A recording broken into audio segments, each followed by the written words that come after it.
I did something on my VR chat avatar that Rose isn't allowed to know about. Uh-oh. He says in the call with me.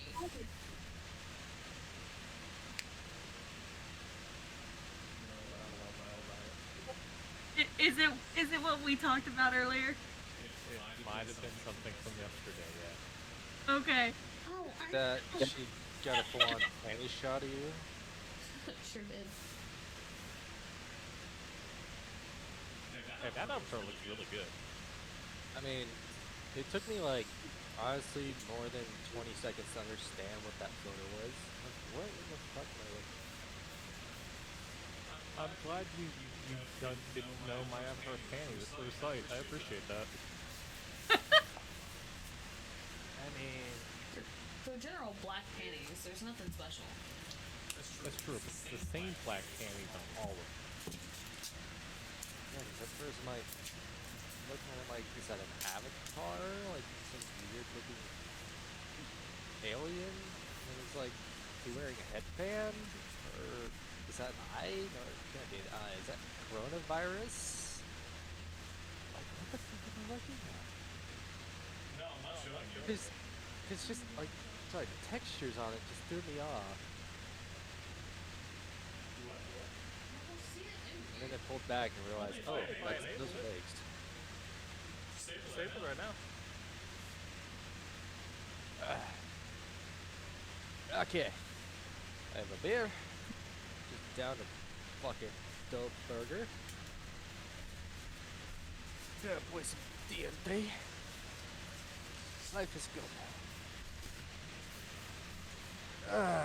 Hello, my fellow test subjects. I mean, explorers. Welcome back to another, torture session. I mean, the Dungeons and Dragons session.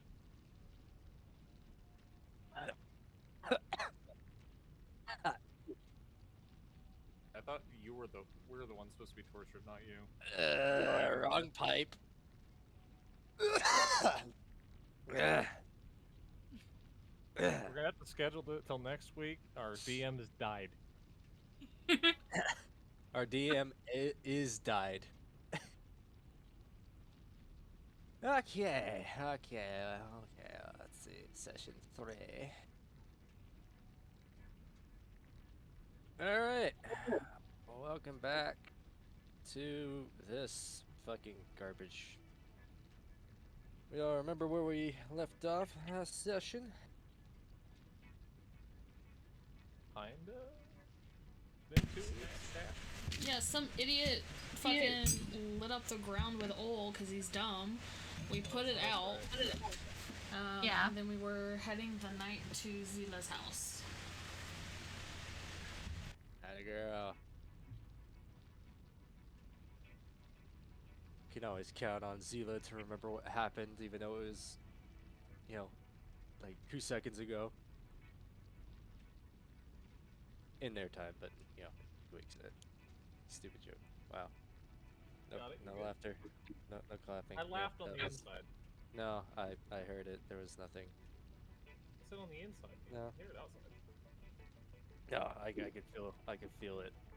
There was a disturbance in the force. Yeah, that was me laughing on the inside. Ah, that was dreadful. Okay. Oh. Let's hope that I can summon the energy back from somewhere that hasn't been, you know, all day in this guy's freaking attic. Alright. Okay. So,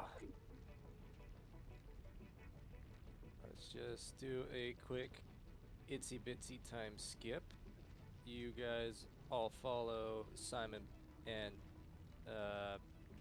Drunk Dad back to the home, and allow me to post in storyline.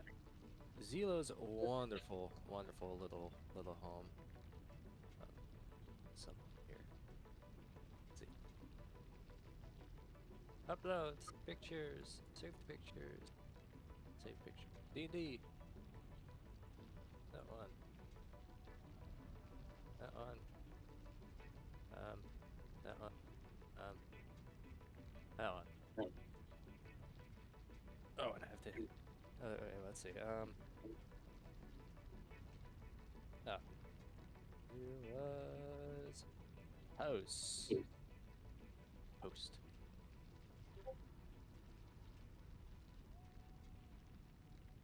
It's a wonderful little, let's say it used to be two little houses that were side by side, but you guys decided to create a bridge that also has room within the bridge connected. It's cute. I know, right? Fucking holy. And you got yourself a little pond in the back, too. It's actually connected to a waterway, so that'd be a nice little time. So, the time skip includes, but is not limited to, settling Reagan and Nikolai into the guest bedroom, which would be up the main room, across the bridge, up basically above Zilo's room. So basically the third floor attic. Zila, you've got your own room. Simon has his own room, and everybody kind of shacks up for the night. Now, let's get into the interesting bits in peace. Up my music, and ooh, spooky music. Fuck yeah! All right. As you all sleep, it's a wonderful sleep. You feel like you're getting a good, well rest, but each of you does have a dream, and I will be sending each of you your dreams through Discord.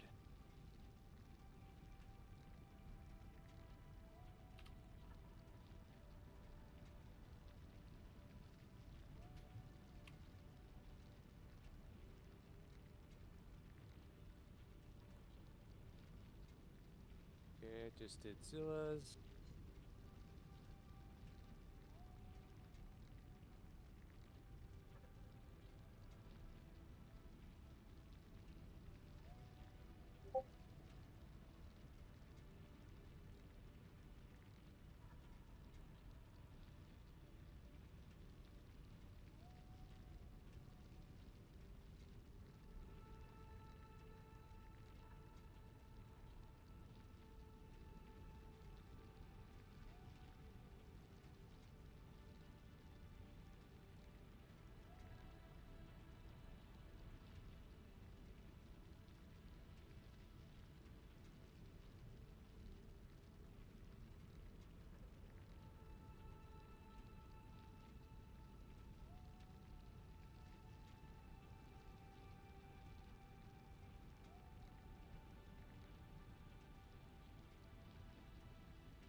Alrighty.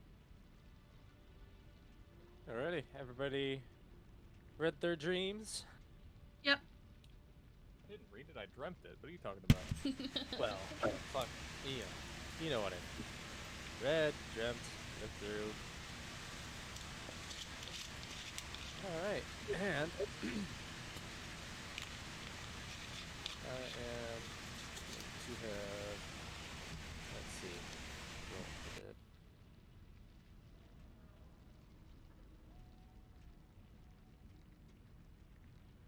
Alright. So, Zilla, you are the first to awaken this morning. It is... it's before sunrise for you. Reagan and Nikolai rolled low, so you are both still asleep Okay. at this time. As you know, the two of you are within the spare bedroom at the top of the stairs. The room itself is split by a roof line. The wall is cut triangularly to the door. Alright, and Zilla, your room. So, Zilla, you woke up within your room.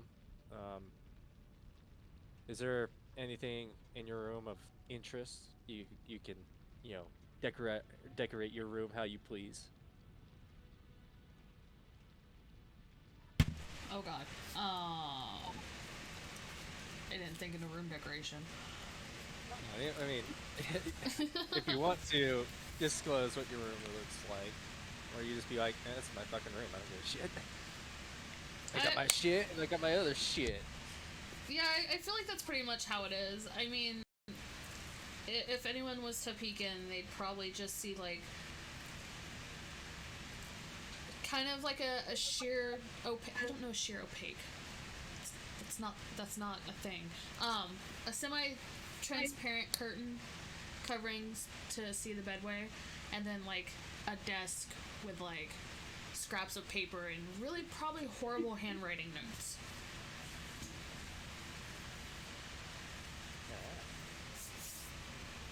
Alright. So, is there anything that you wish to do within your room?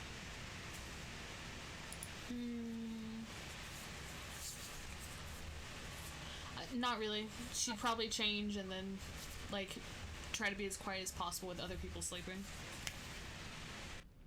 Roll me a perception check.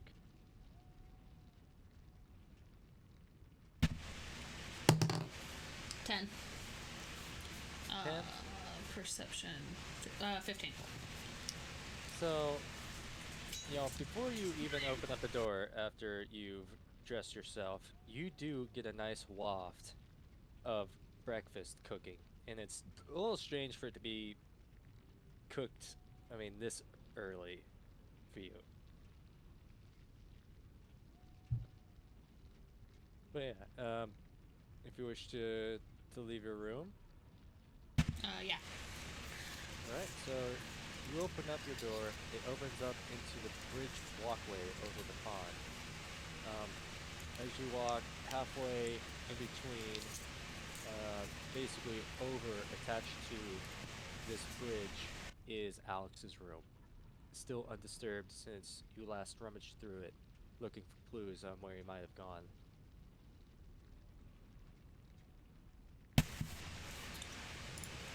Go ahead. You all, I read that before. So you come over to the edge of the bridge, to the overlook into the main room. Go up. Here's your beautiful main room, or one of the two. Or she got a nice place. Oh yeah, it's very nice and homey. Alright, you smell meat steaming and sweet milk wave up to you from downstairs in the kitchen.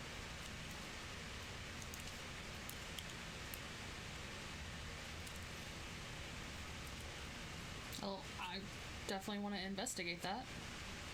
Alright, so you head downstairs and you swivel around and you do see Simon. He is standing in the kitchen, he's cooking alone in the light before dawn. He seems like he's more or less halfly dressed. He didn't put much effort into it. Somewhat of a overshirt with his long shorts. And he kind of just sits there barefoot as he's cooking. And let's see, he notices you almost immediately as he kind of swivels around, and let's see. And you scare the shit out of him. So he kind of turns around, he sees you, and he just fuck it. Oh my god, why do you do that? Kind of sets down what he's cooking and he kind of swirls around. God, you're sneaky. Enter unobservant. Really? Okay, fine. Well, didn't think you'd be up this early. Couldn't sleep.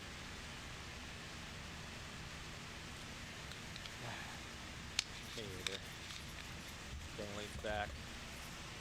So, I may have talked to Stoic.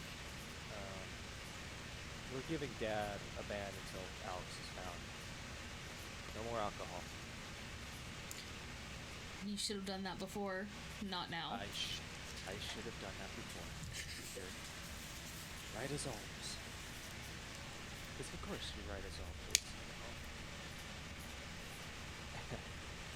Yeah. Kind of turns around. You wanna lend me a hand? I'm cooking pancakes, but I'm gonna also watch the bacon, and I'm also making a couple buttered scones. And, oh my gosh. Yeah, I may need a hand. I think I'm on the verge of burning something. Sure. I can do that. Alright. So, what would you like to help him out with?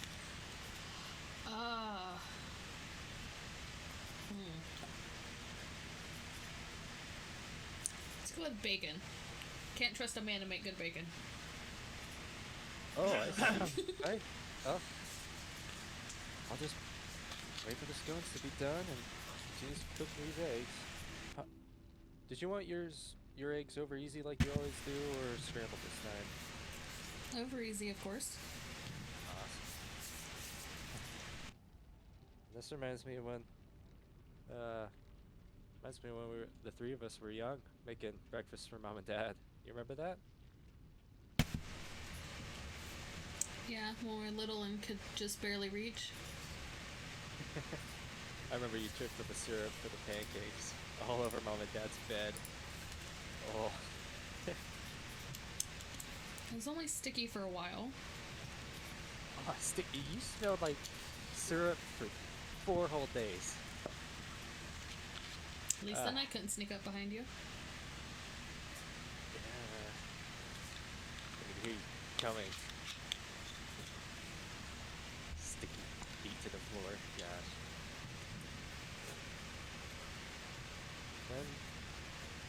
Then Anselm left to be a living apprentice in Indianapolis. Goddamn, fuck. Tongue-tied.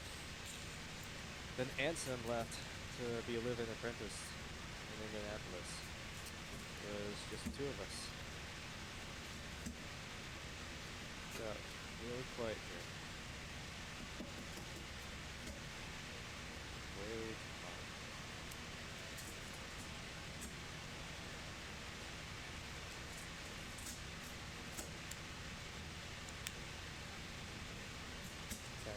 He's kind of just fiddling with the food as he's cooking it.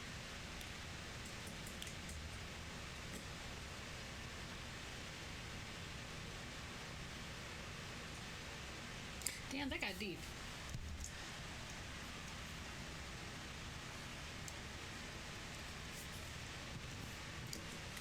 Zila gives him a light nudge.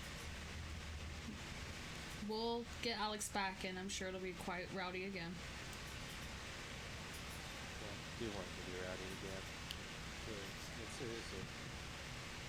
I mean, seriously, out of nowhere, Mom just suddenly gets pregnant again, and then and even though, God, Alex has never said a word, he kind of brought back that noise that we were missing. God, I miss him. I'm just trying to make it through the days. But you know, I might bring this up right now. 2 days ago, I got a letter from the merchant circle that they still can't relinquish Ansem's ashes to us. And to tell the truth, I'm sick and tired of waiting, sitting back. And why is it Kinda taking look- so long? Because of the investigation. Ashes aren't going to hinder or help their investigation. No. It's just stupid. So, I made a decision. I'm gonna go get him. I know I can't do as much as you, Mom, not even Dad, but I can at least bring one of our brothers home. Make sure to tell Dad twice so he remembers that you're leaving for a little bit. I'll tell him. And he kind of gives you a sad look, but he kind of looks like he needs a hug.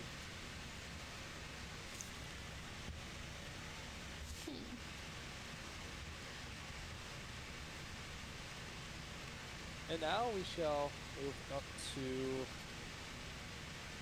Nikolai and Reagan. You two awake, surprisingly, at the same time. Yay.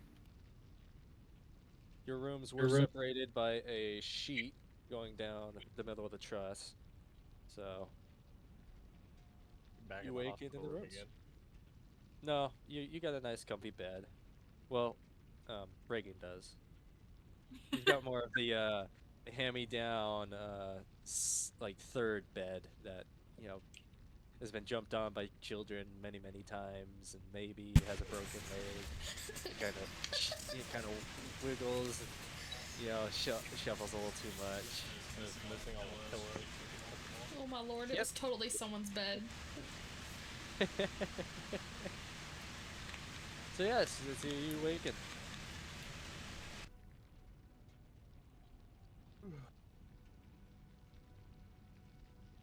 I'm actually yawning. I guess I get up and go down to where I think I know where the kitchen is, 'cause I'm assuming we walked through it when we got in. Yep. So yeah, the two of you also come down, and you find that looks like Zilla and her brother Simon have been making breakfast for you all. Sweet pancakes. Hey! Yeah, don't mention it. Good morning, Yeah, you two. it's- Oh, morning.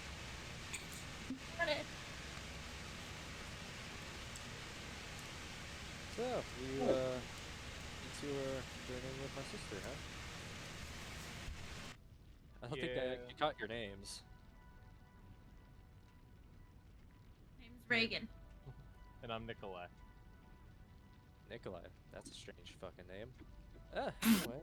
You got a strange fucking face. Oh! You want to start that type of junk now, do you? I mean, my gosh, look at too you. early for this shit. Zila puts her hand on her face. What? Yeah. Anyways. Yeah. I'm gonna go wake up Dad or see if he's awake. Have fun with that. Lord, Alright, hope he sleeps in clothes. I really hope he does too. And now I'm gonna roll to see if he.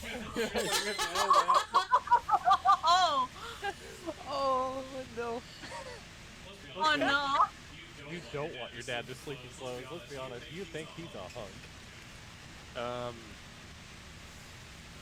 Okay. Alright. So yeah, Simon does kind of go around the corner. You do hear a knock on the door, and there's somewhat of a shuffle, but there's no movement. He's kind of groaning, but nothing. Simon goes like, yeah, I think he's dead to the world. He's gonna probably take all morning to get that off of him. Go throw a cup of water on him. He'll wake up real quick and be out of bed. Are you sure you want to wake him up now? That way? Food's about done. He can't be mad when there's food on the way. I'll go get the bucket.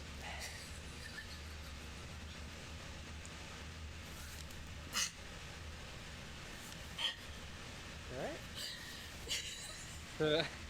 So as you all sit down, you watch Simon go around. He comes back a second later with a bucket full of water. Looks like pond water. Oh God. You do hear the door open. And you do hear the splash. And you hear, "Oh, what the fuck is that?" God. And then you hear Simon, "Ah, Dad, what the God, what's a fucking close up?"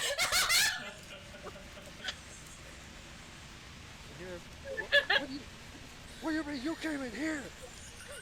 What the? Why am I wet? You hear the door slam. You just see Simon kind of like he's all tensed up and he's just kind of walking like in a very fast stride. He's like he's awake and he just kind of walks out the I door. wonder why.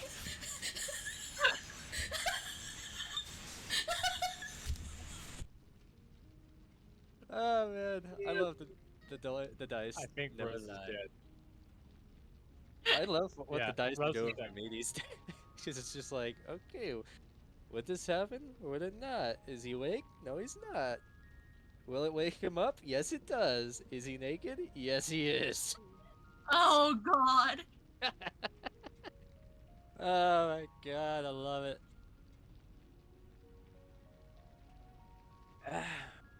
Safe to say, by the time you're all eating, yeah, your father does come out. He is fully clothed, and he does look like he just took a bath. Have a nice swim. Did you put him up to it? I did no such thing. I'm the younger one, remember? Oh. Oh, roll persuasion. 11 plus 5, 16. Nope, hold on. Where's my persuasion? Wrong list. Persuasion. 12.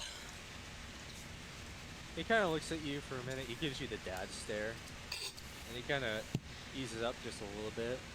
He kind of turns. You can see like the gears rolling in his head. He looks back at you. He's like, kind of gives you like a dad point. Watch you. And then he kind of turns out. Simon! Oh. Simon! And he just kind of bolts out the door, and you could definitely hear some other footsteps running.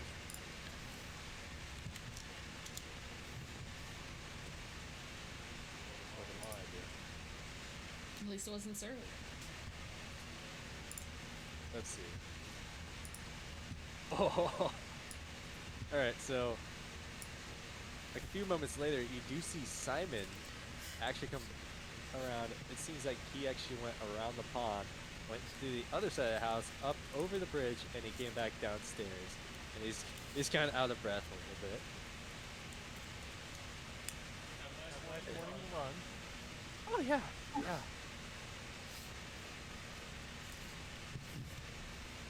But then you hear a couple big, furry fucking footsteps right behind him. Oh.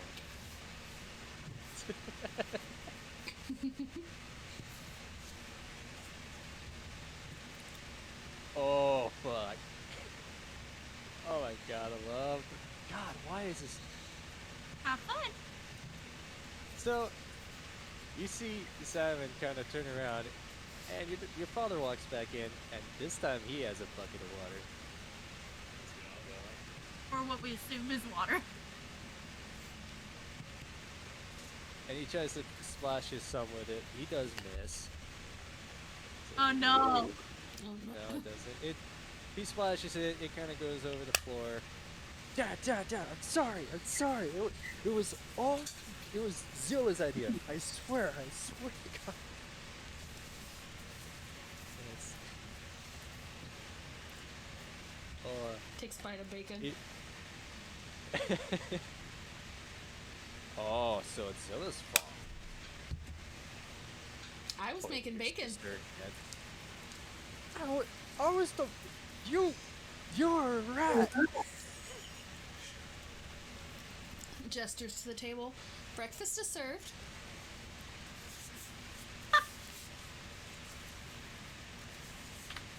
Another bite of Your bacon. Your dad kind of softens a little bit, but he's still kind of acting weak. Kind of puts down the bucket, gives his son a good dad stare, and he kind of turns around, goes and, fetches him up a plate.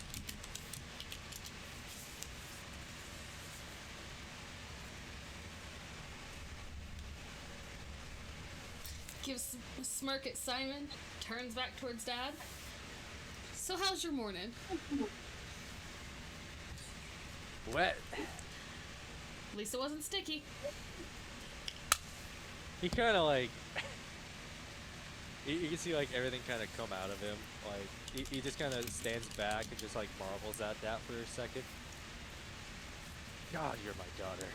And then he goes back and he just keeps on grabbing more food.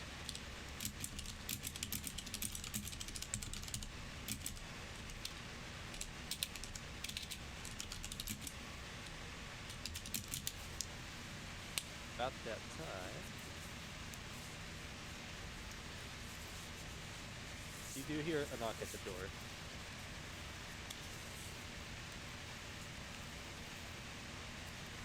I guess I'll go answer the door. Alright, you open it up and Gwen stands before you. Good morning. Morning, Gwen. Are you hungry? Well, am I hungry? Let's see. But, I could go for a bite. Come. There's extra seats at the table. Well, thank you very much. And he kind of does a nice little polite bow. Thank you for biting me into home. There's the man who threw up on my boots.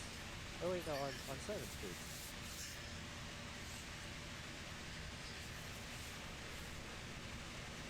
Anyways, let's see what we got. Eggs, bacon, stove. Fashions enough plate. You guys see you all kind of sit down. Very nice little homey meal. There are a few glances of hostility pronounced the table. But other than that, it does not take away from this wonderful hot meal.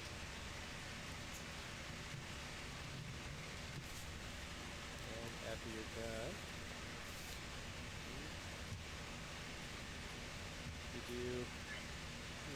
you all help kind of clean up, and then kind of comes back around and says, "All right, are we thinking about heading out here soon, or what's our game plan?"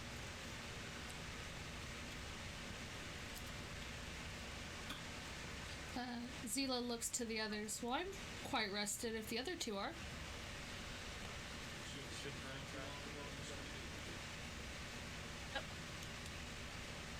I'm ready whenever you guys are. Oh, let me roll this. Oh my God, the dice are just loving me today. That's Oh unfortunate. no. I know it's unfortunate. So, your father, upon hearing this, he seems to almost stop in his tracks. And, let's see. How do you... You're gonna have to try and resist a grapple attempt by your father. Me? Yeah. Okay. What am I rolling? That is... Excuse me. No, I believe you're a paladin, so the correct thing is bless you.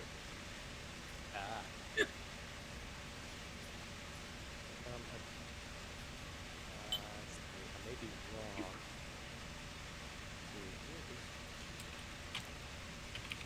think it's a strength versus athletics or acrobatics. Yeah, I thought it was acrobatics, but I wanted to check first.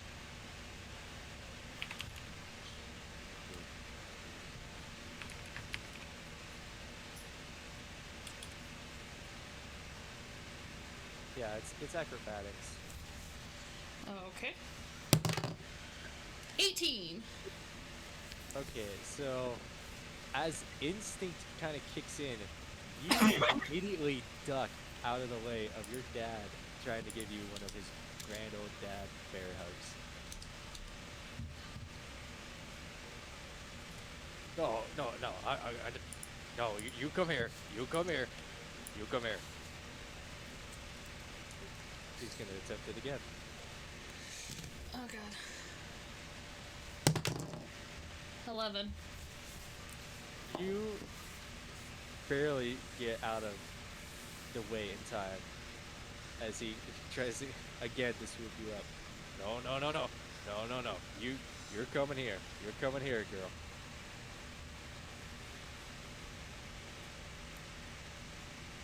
He's gonna try again. Okay, Zila is going to just stand still and let it happen, but she's gonna go, Dad! And this time it's not one of his grand bear hugs. That the almost spine crackling, compressed hugs that he gives you. This time it's actually a really soft and very gentle hug that he kind of gives you. You hear a big sigh from him. He kind of comes back. He's got his arms on your shoulders. You come back again. She gives a small sigh, but like one of those content sighs. And she goes, "You know I will, and I always promise I will."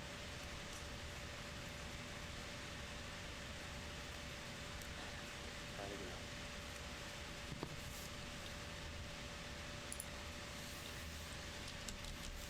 I think I have another try at me. Dad turns around and he seems like he's going back to his study.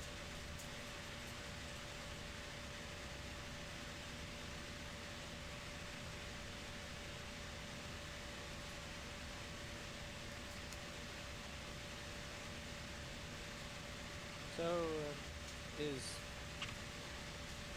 that it? Are we leaving? I guess. I mean, I got the horses in the cart. Ready? Let's get out. And, yeah, you all walk outside. Outside, I forgot to post this the last time. You do see your cart, which is this one. We get to see a cart finally? Oh, that makes Yes, sense, actually. I did forget to post the image. Basic cart, pulls 2 horses. The front is actually a stove. It's actually really neat. Pause. Hold on. Gwen sits on that, sits above that when he's driving, right? Yeah, he's got heated seats. Basically, yeah. Yeah, he's got heated seats. Rose will remember that for later. Yeah, and he sleeps there too. So yeah, he's got a heated seat and heated bed. No wonder he hasn't moved. Oh, you. I wasn't thinking about that, but yeah, now that's canon. Okay, fire underneath Gwen. Rose will remember that. Makes note. Actually, where's my notes? Alright, and so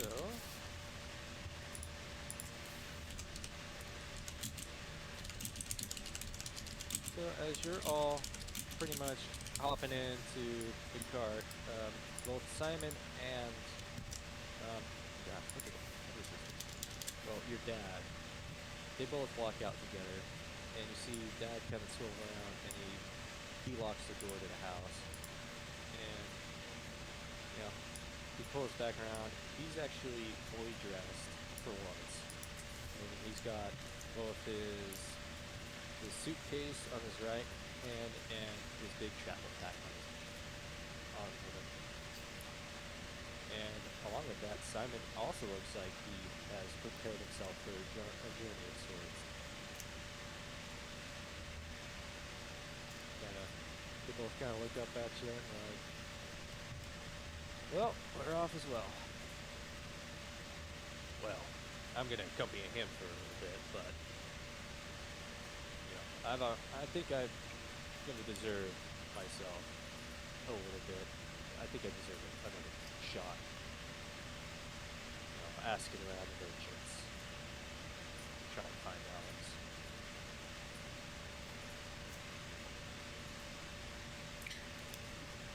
He like gives them a small nod. Travel safe. He kind of turns around and he kind of walks back underneath the bridge of the house, and he kind of sits down in that little boat. And Simon, before he goes, he kind of pulls out a nice little rucksack. Says, "Here you go." He kind of tosses it towards you. What's this? Dried moonflower seeds. Ah. Don't eat them all in one sitting. We both know what happens when you eat it all. Okay, one time. Two maybe. Yeah, it was fun. Okay. Well, here's hoping we get everybody back next time we all get together.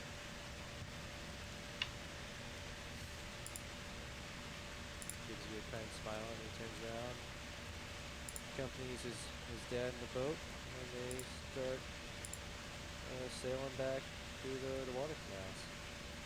So they're out of sight. Alrighty. Are you ready to go as well?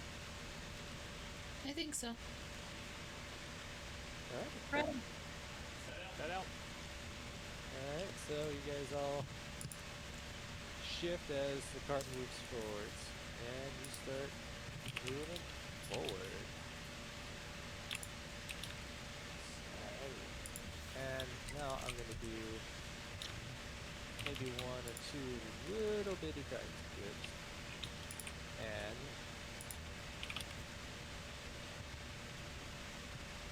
let's see. Reagan, high or low? Let's go low. Okay, so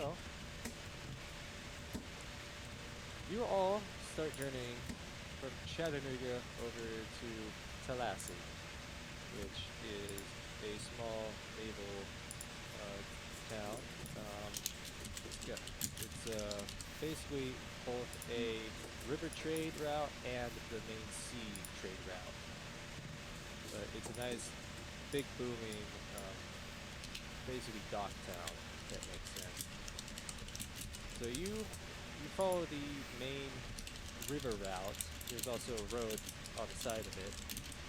Along this road there are many stops, many little rest stops, but you all just kind of chug along and nothing really of interest kind of happens. It's a nice long journey, nice beautiful day, beautiful weather. The sun's peeking out, a couple clouds in the sky, nice little cool breeze. And you get halfway to Tallahassee and decide to make camp.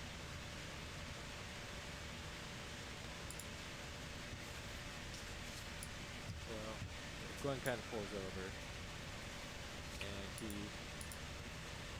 says, "Okay, I'm gonna feed the horses," and he kind of unfolds the front of the cart. Says, "All right, after that, I'll make us a nice pot of goulash." Alright. He kind of honks off to himself.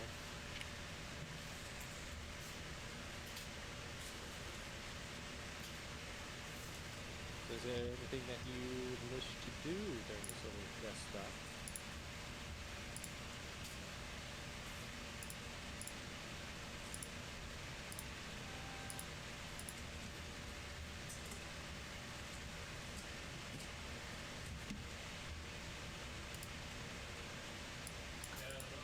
Stretch.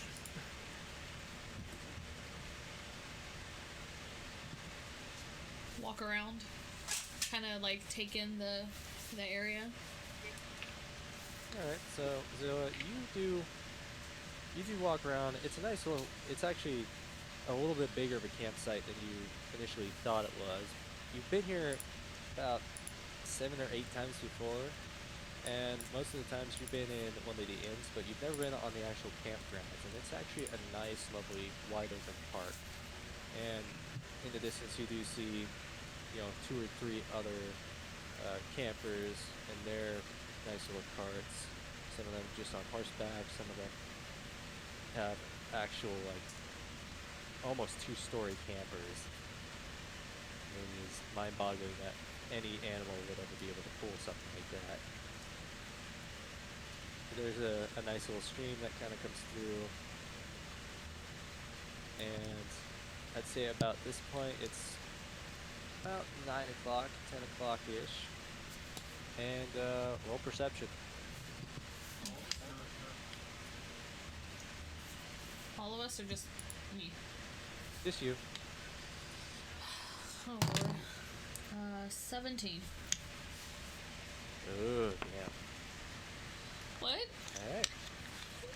So, as you're kind of walking around, you do get to a nice little wooded area. It's not too crazy, wooded like the woods that you know and love to hunt in. But it is still a little bit more of the underbrush, and as you do peek back in there, you do see that it does get really thick, surprisingly fast. It seems like this park may not have been entirely naturally. It seems more like somebody had actually been chopping the trees down and pushing this campsite further and further into the forests. But as you yourself are just kind of sitting there staring within the forest, you do spy this little guy. This little guy? Oh my god! I want to pet it. Oh my god. I want Yes, to pet the he danger is. kitty.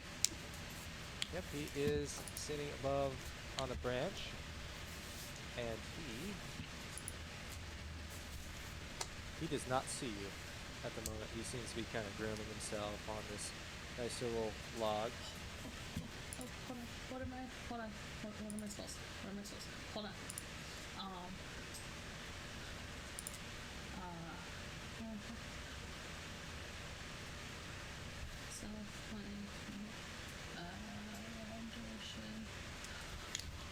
I want to use speak with animals. I want to talk to it. I want to go pet it.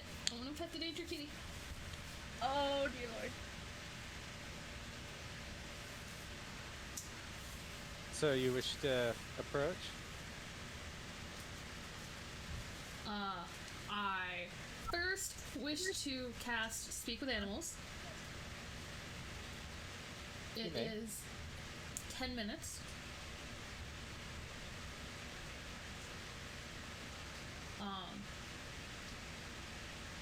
The knowledge and awareness is limited by intelligence. Like, it's up to you. You can read my thing. And I want to approach it, and I want to go, hello there.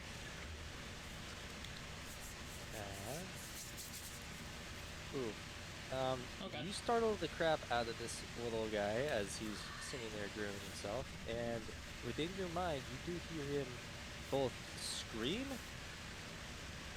and start to cry out. No, I didn't mean to startle you. I'm sorry.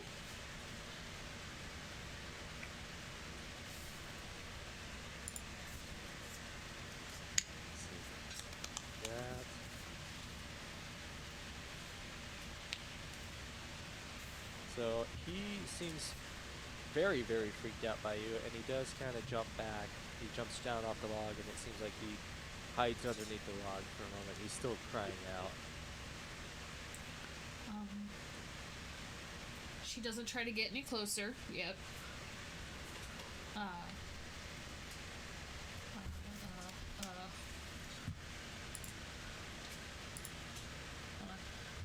Backpack.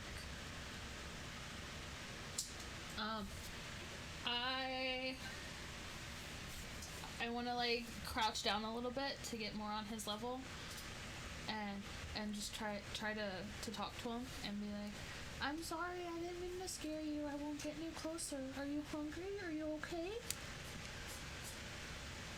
He does kind of. It seems like he does kind of collect himself. It's a little bit more of a confusion as he kind of almost peeks like one little eye around to actually look at you.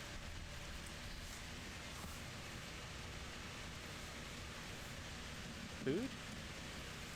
Friend?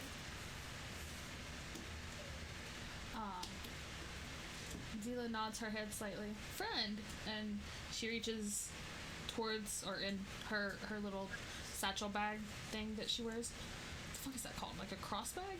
Anyway. Fanny pack. No, not a fanny pack. Although, no. Okay.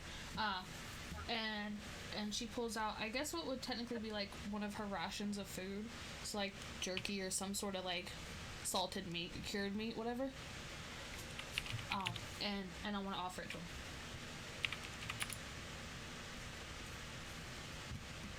So he doesn't actually go up to it. He's still kind of just like staring at it. And he kind of looks back up at you, and it's still a very much more confused look. I gently toss it towards him. So yeah, he gives it a sniff, and he bites into this, and he really, really likes it. You know, he starts scarfing it down to the point where, you know, you think that he was starving. And then, you know, after he's done, he does look back up, and he starts like, he kind of does like a two little bunny hop towards you, and you do hear him in animal speak say, more.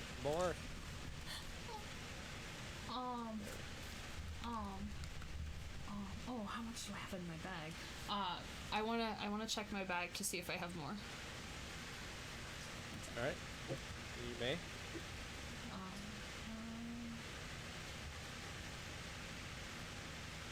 I mean, I rolled for it. You got a 16, so I'm gonna say yeah, you do have a good couple more strips. Woohoo! I'm gonna pull out one, and I'm gonna like hold it out this time and see if he'll take it from me. All right, and so you reach into your bag and you grab out another one, and you know you kind of crouch down and hand it out to him. But roll a perception check. Nat 20, so 25.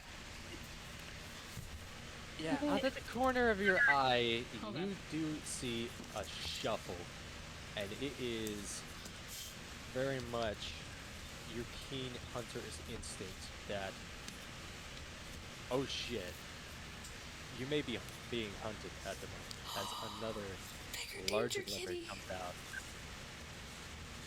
And with your spell still active, let's see. Bigger danger, kitty. It is get away from my son. Okay. Yeah, he kind of comes up on you in that protective. Understandable. So Zila will drop what she's holding and back up slowly while keeping eye contact with Big Danger Kitty. All right, he does not move, but he does not yield, and he continues to stare you down. Okay. I was just feeding him. He seemed very friendly. I did not mean to upset you. I will leave if that is what you wish. If you want food, you can call for me, I guess. Danger kitty. Wants pet. Wants pet. Food. And he looks down at his son, and you do hear that he's the son is saying, yes, food, very good. And he looks back up at you. What's your game? Chess. No game. Just friendly. Allow me to try this food. Gestures to where she dropped the sizable piece. So yeah, he does kind of trot over, and he does kind of. He seems a little bit more cautious with it, but he does eat it. You know, kind of chows it down, kind of licks his lips, and his face softens. The angry wrinkles go away. And he kind of, sits on his. Sits down. I see.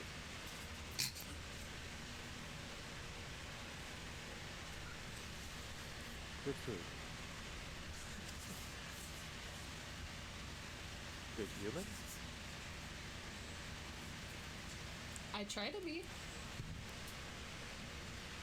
But are you good human? You don't seem good. Why don't I seem good?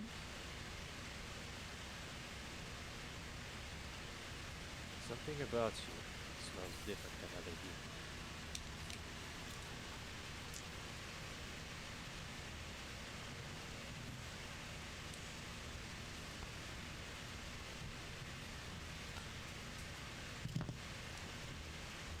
How do I smell different than other humans?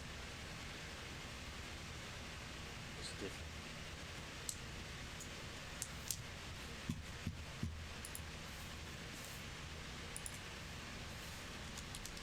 Good life to you, good human. Kind of turns around and he beckons his son to come.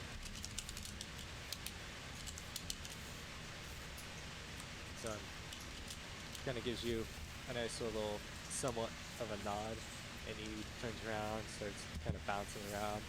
You do hear him in the distance. He's ecstatic. He's like, got food today, got food today, got food today, got food today, yummy food, good here, good.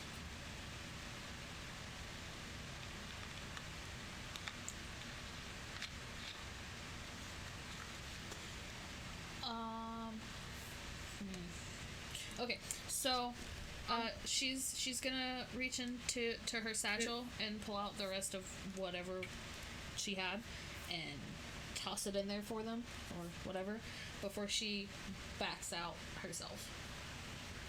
Alright, you do that. At this point, it's about 10:30ish.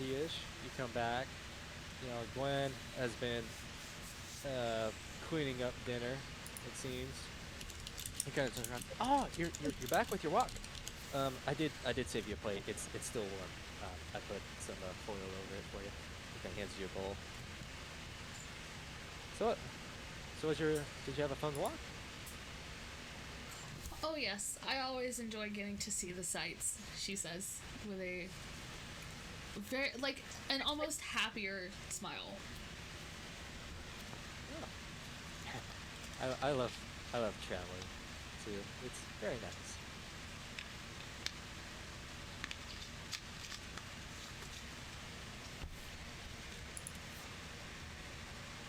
And yeah, it seems like Nikolai took a big stretch and has been staring off into the distance for quite a while.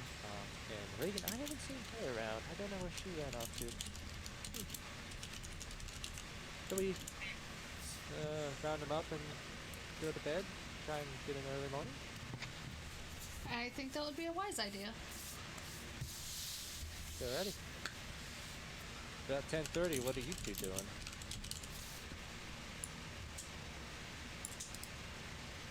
Start off with Nikolai, seeing as neither of you answered me.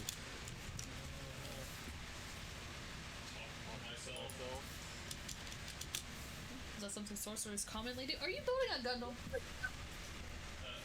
Both? Anything, actually. Oh, okay.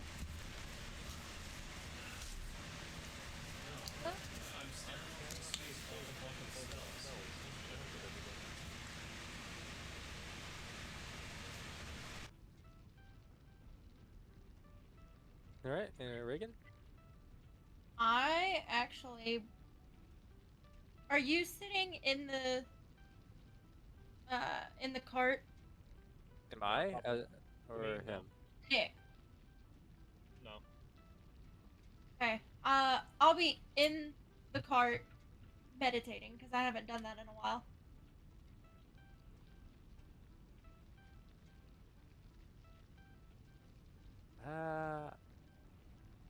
She's meditating. Okay. Best not to bother her. I can get, your guys' tent all set up. Yeah, well, I guess, here's to tonight. Yeah. Alright, and the night does draw upon you. You do all get a nice long rest. And then the morning, do pack back up, and you set out to Talassi. Now, Talassi, as I said, is basically just a dock town. You do arrive. It is about midday when you do. It is completely flooded with ships and boats, small boats and large boats alike. There's even one floating boat. It's a floating ship, as it is just barely hovering above the shore. It almost seems like an optical illusion, but as it comes into shore, it does touch down into the water and pulls into the dock.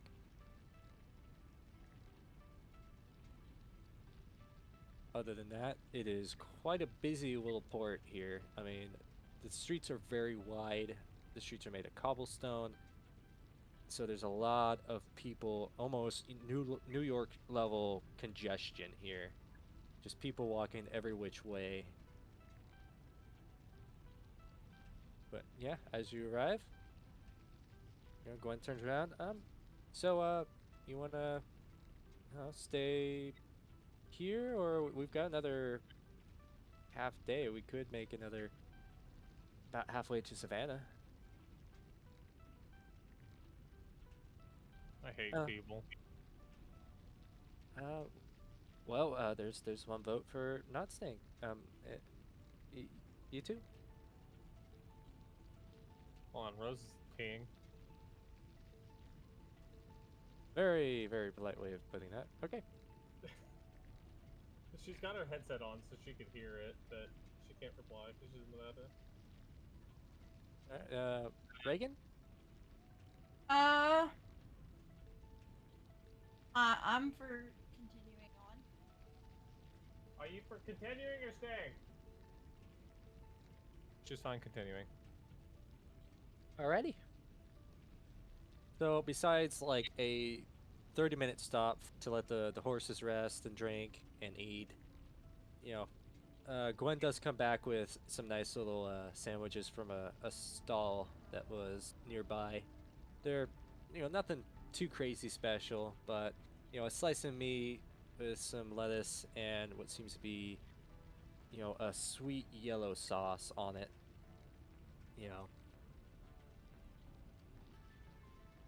But other than that, you do eat, the horses rest up, and you set back out. And this time, Nick, high or low? High. Lucky bastard. So, I picked high. yeah, you did. Good job. So, along your route. It is yet, I wouldn't say the most beautiful day. It's pretty cloudy out once you leave Tallahassee. You know, clouds start moving in, blocks the sun.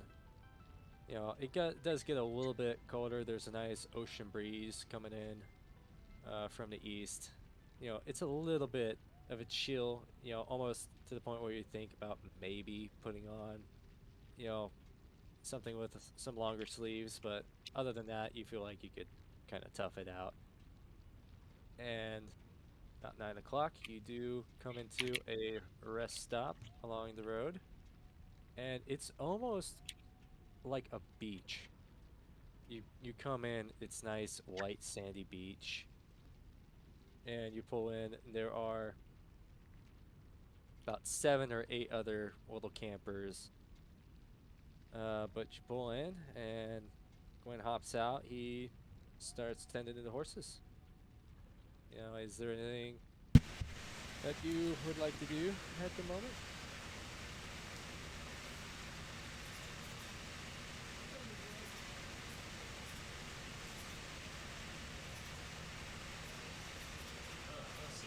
White sandy beach. Yeah, nice white sandy. Nice big open area. I'm from the sewers island. I've seen this shit. You're like, this reminds me of home. I fucking hate it. Turn back around, go back in. That was in the library, right? Oh, bottom level. Well, yeah, your room was definitely pretty much like the library.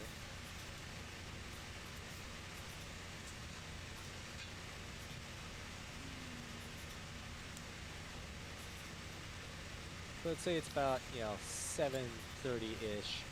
You know, the sun is now, like, not setting, but it's at that point where, you know, in a couple minutes you're gonna start seeing the reds start coming up and the yellow or the, you know, the oranges start coming through.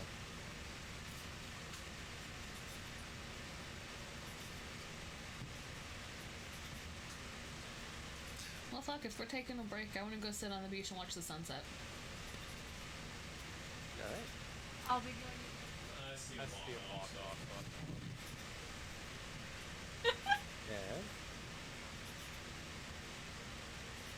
And so, as you guys are all going out, you do kind of sit down on the sand, and there's not much even foot traffic happening. You do see, like, over to the far left, you do see a small family.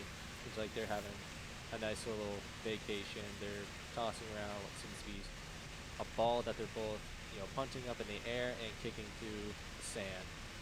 Seems like they're making a little game of it. But other than that, it is actually warming up, surprisingly. From when it was a little bit colder, the clouds have parted at this time, and the sun is setting. Nice, beautiful array from reds to oranges, almost to violets, and it finally cresses over, and the yellow finally fades.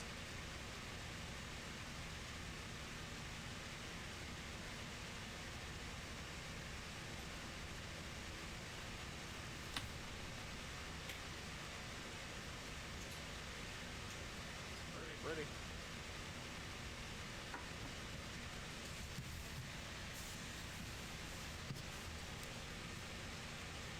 Yep. Well, fuck, if it's dark now, then,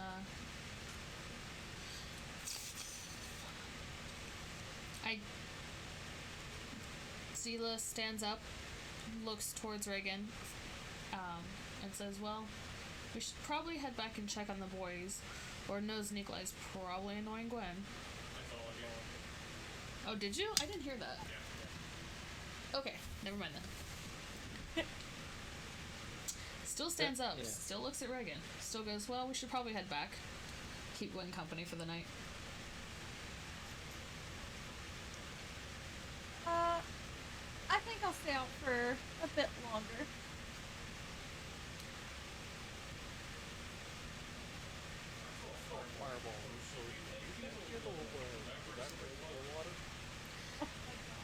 Zila shakes her head and just walks away, walking back towards the carriage. By the way, that's what he was contemplating doing. The fuck? Okay. Yeah, Nikolai apparently is a low-key terrorist. Nikolai needs therapy. Yes. Huh. I wonder if I activate this spell, I wonder how many buildings would go down before I'm caught.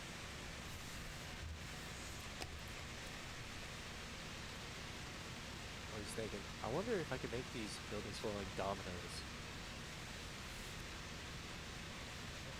No, it's meant to. Adaria? I'm glad this is how you chose to play out your character. This is great. Alrighty, so Zilla, you decided to go back to the cart? Yep. And Reagan and Nikolai decided to stay and watch the now pretty much done sunset. I'm just Isn't that right? enjoying the breeze. Yeah, once it's fully set, I go back. Alright. So Zilla and Nikolai, you decided to go back to the cart. And you do not see Glenn there. Now, he's not usually, he's usually been cooking or, tending to the horses, or you'd even see, his little tent, off to the side, but he isn't in there. Sand in armor? Yeah, okay, you know what, Reagan? I didn't mean for that to happen. I'm sorry. Yep. Reagan, you're gonna have to roll a higher low for me. Oh, wait, Hi. no. Well, yeah. Okay, so you somehow do not get sand in your armor. Yes! I didn't mean for that. I was just curious on how a paladin would feel about that.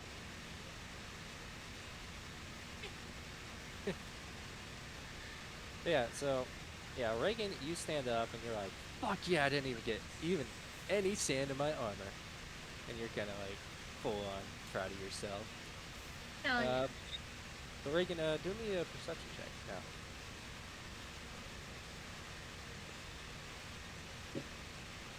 Oof. 10. 10. Basically average. Yeah, pretty much average. Don't know that. You do look around as you're about to head back, but you do, like, halfway spot. It looks like you do see what looks to be Glenn off in the distance, just down the way.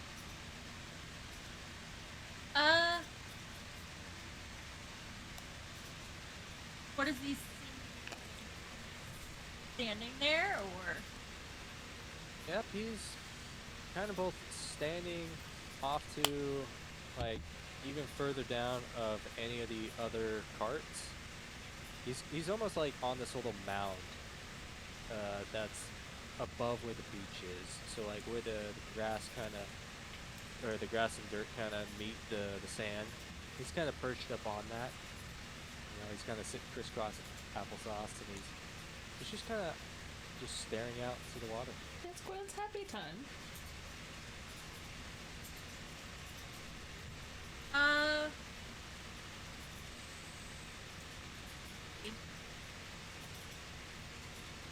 Go bother.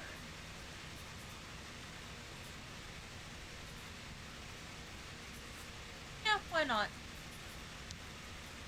Let's walk down to him, check on him. Alright, so as you approach, you do notice that, one, he does have his hood up, as he almost always seems to be, but it's kind of really pulled, as far forward as he can. You think that you might be being a little bit sneaky, and, kind of coming up to him. But even without turning his head, and in what seems to be an almost like uncharacteristic version of Gwen that you've never heard before, because he's been nothing but this nice little squeaky. Boy, you do. He doesn't even turn his head. He says, "Hello, Reagan." Hello. This is in armor, of course they hear All it. right. I've seen the sun thousands of times. It still memorizes me when it sets.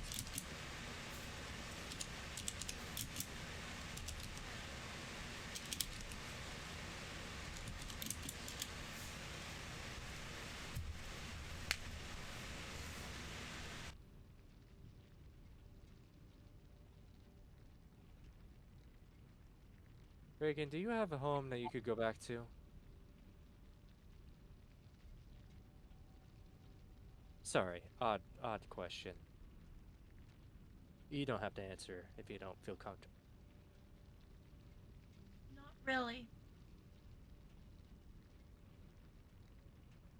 I see.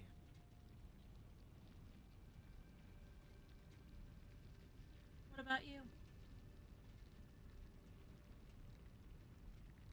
I'm not sure if I can. I'm sorry to hear that.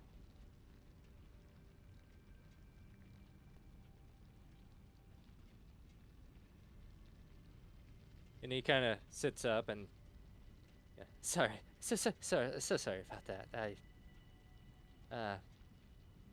Why don't we head back? Just I'm sure that Nikolai might be eating something that he shouldn't be. wouldn't surprise me, honestly. Yeah, I've got all that Right. smoked meat. I've been really waiting to try that. If he eats something that, ooh, I'm not gonna be happy with him. Well, just so you know, if you ever need anybody to talk to, always talk to me. He kind of stops, and he kind of turns his head just a little bit, and you do see a little smirk, but you don't see his eyes. Kind of turns back and continues on. I follow. So, the two of you come back to the cart. Nikolai, Zilla, what have you been doing?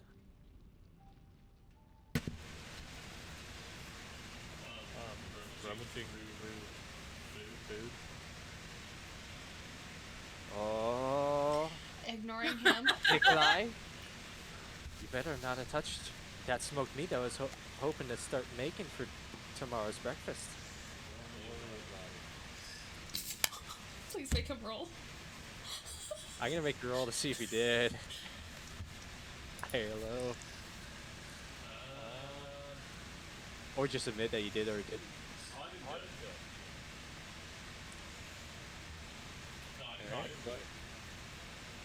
Alright, Gwen does check, and no, you didn't. I thought that you thought about it. You're shameless. There's a dip. You're always hungry. I fed you. I'm pretty sure that I gave you a nice big pot of everything that I had, except for this. Gosh, you're just like two other people I know.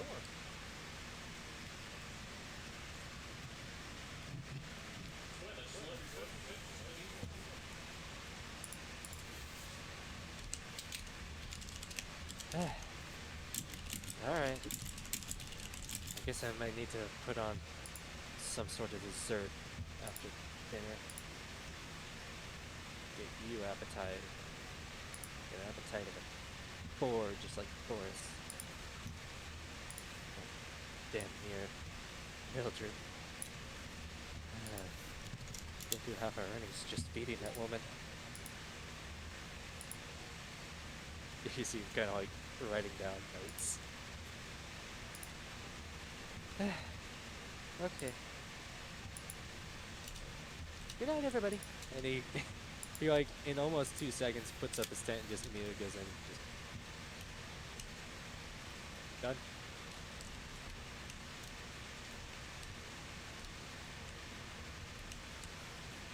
And the night is Sure. yours. Are you? Well, Alrighty. So you all go to bed with the lovely sound of the ocean crashing next to your cart. In the morning, it is of the most gorgeous day that you could think of. I mean, there's not a single cloud in the sky, even though there isn't one. It's not, when you walk out, it's not a burning hot day. It's nice, it's still cool. It's got a nice ocean breeze to it.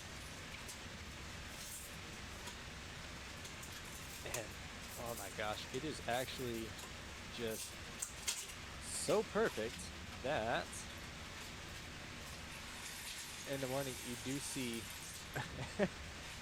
see Gwen. The first thing that you see in the morning is Gwen in nothing but his hood and some, I would say trousers, and he's just sitting in the water.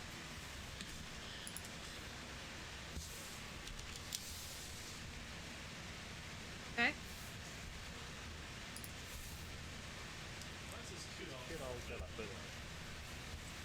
I really feel like that's none of your concern.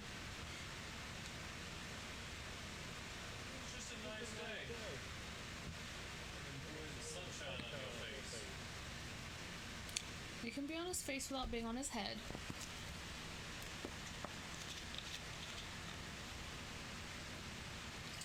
Why do you eat so much?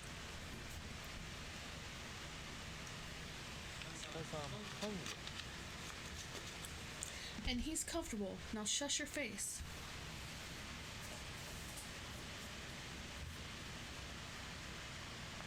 Yeah, it seems like Gwen had actually made like a hodgepodge of hash browns cooked with scrambled eggs in that big wok, and that is all waiting for you for breakfast. Oh. Leave it to him to remember food. I'm gonna eat.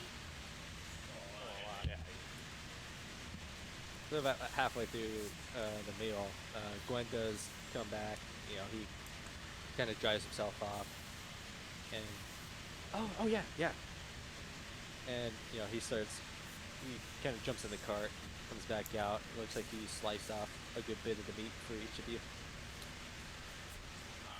I think I take it and I think it.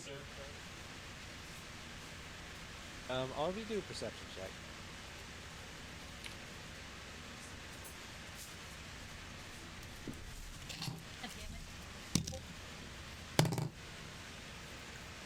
God damn it. You said goddamn it, 7. I got a 12.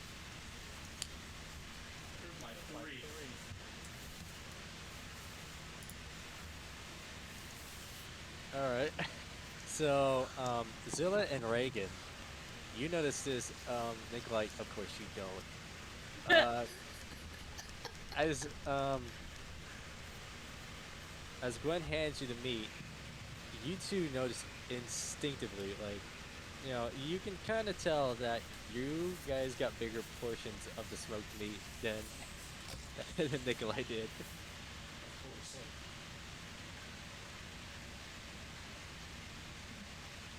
Alright. Are we ready to go? Let's see. Next is Savannah.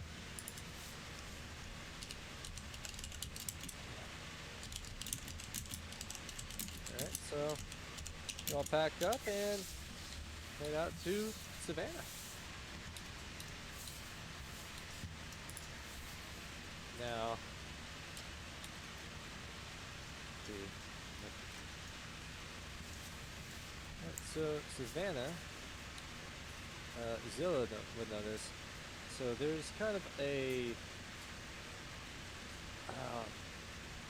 general understanding between Chattanooga, your town, Atlanta, Tallahassee, and Savannah about your guys' hunting grounds within your forests.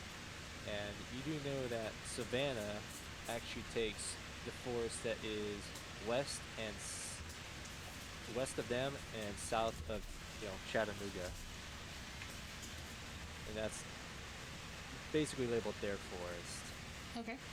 And between Chattanooga, Savannah, and Tallahassee, it's kind of a big triangle that these three towns do compete in hunting competitions together.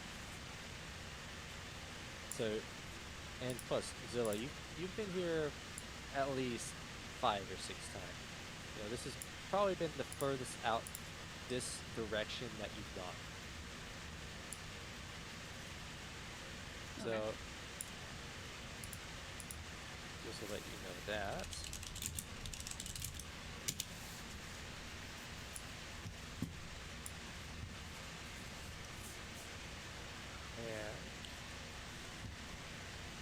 And as you approach Savannah, it is kind of almost like Chattanooga in the sense that it's kind of hidden away in this nice little forested valley. It's not completely forested. It seems like there's a nice little circle of forest that is surrounded by a nice little valley, and then it continues on back into forest.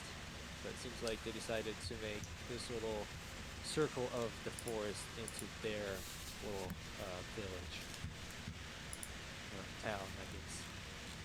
I don't know what like the in between of town and village is, but it's a little bit bigger than just a small village, a little less than a small town community, yes.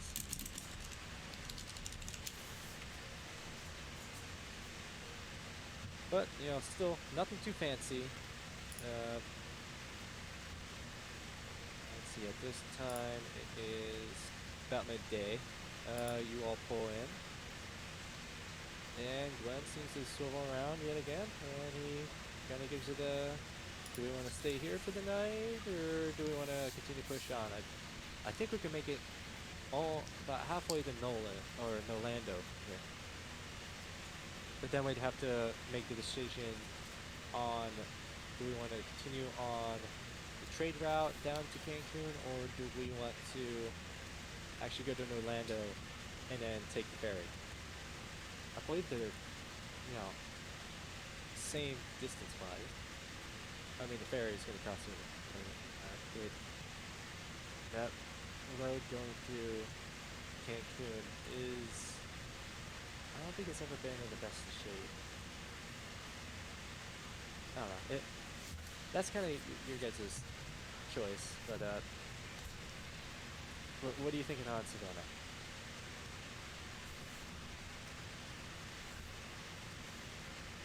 We'll stay here, and we'll make it to Orlando tomorrow morning anyway. So we might as well stay and don't do that, but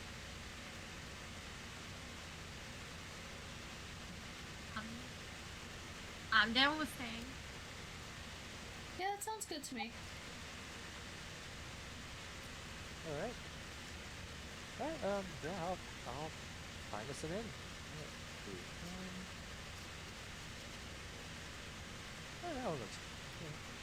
Kind of pulls in. It's a nice little establishment. The building actually seems to be surprisingly well maintained, and even though the paint's fading, it's actually painted in a nice deep blue, a navy blue. It does seem that it has been chipped a little bit, but fairly recently painted this color. Above the main door is the name of this establishment, which is Twin Peaks.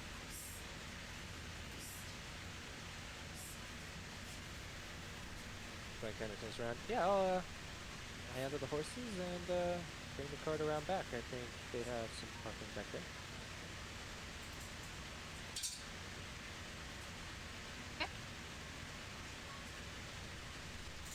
and he kind of drops you off and kind of goes around the building. So Rose decided to walk over to me to say this, but I'm gonna say it verbally. She just asked me what color navy blue was, and I thought I'd share that. Oh, I'm sorry. Why are you gonna embrace me like that? Don't do that. It's man. Navy blue. I keep forgetting, but you know, It's really not that big a deal. Trust me, honey. dark blue.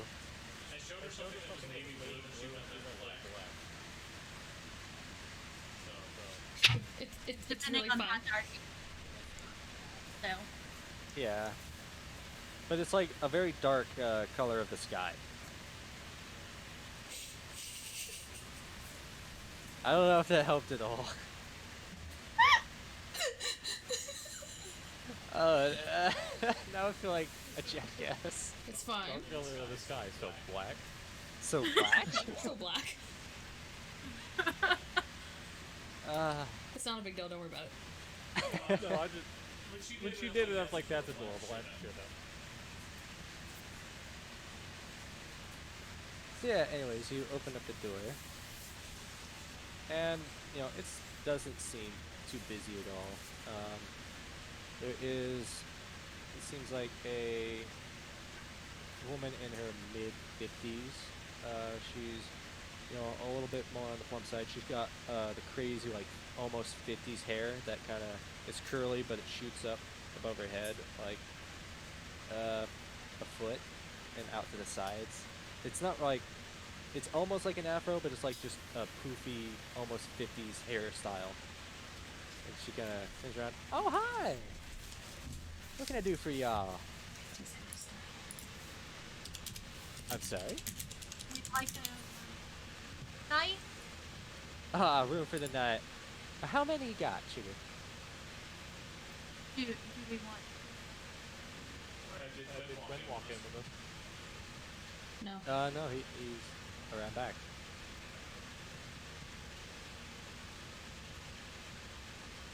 So. Possibly 4? Alrighty, let's see. Separate rooms, or all together, or...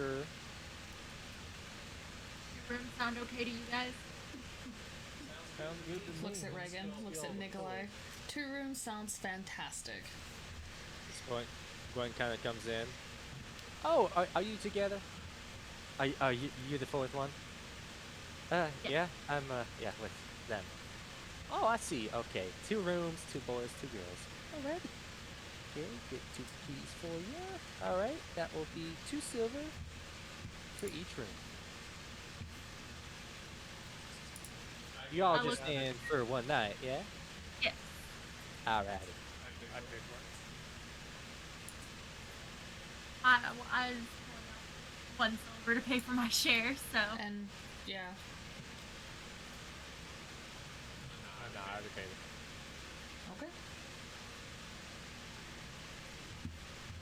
Okay. Here you go, honey. She kind of hands you guys the keys.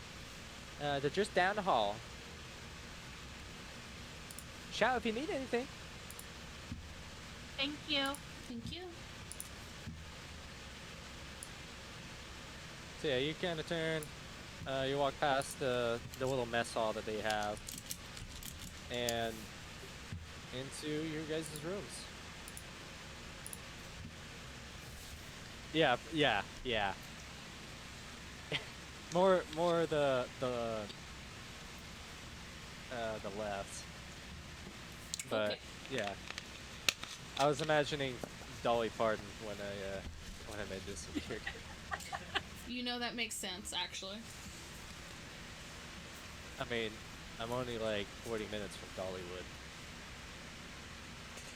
Nice. I still plan to go there and get the gigantic funnel cakes and die a very early death of diabetes. The American dream. I know. Dude, I need to find that YouTube video. This chick goes around Dollywood and shows just all the crazy food that you can buy there, and only at Dollywood. And all of it's just like, oh my god, that is violently American.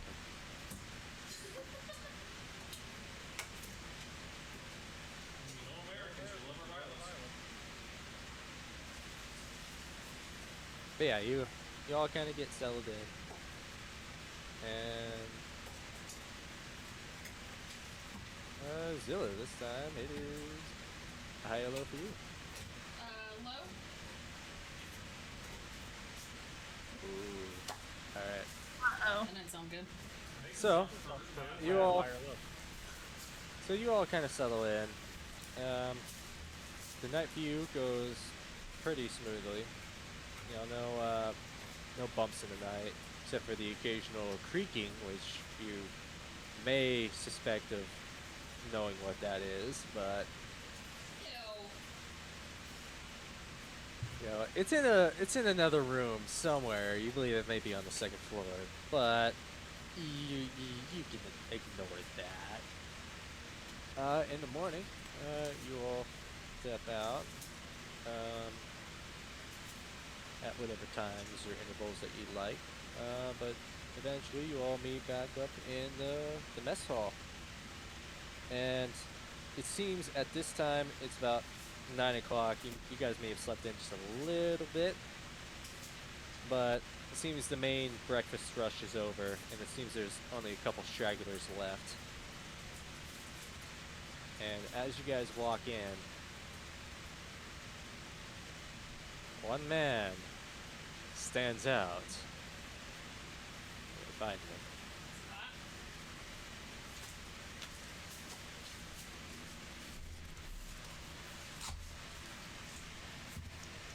It is him, right? Yeah. Yep.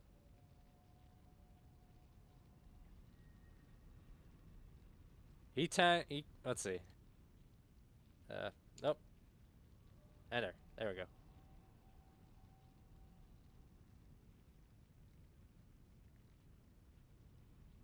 Oh, wait, I forgot no, that needs to be in player character arc. Fuck! Wrong one. Put that in player character, or, yeah, player art. Delete. Be gone. Alright. You gone, pot? But yes.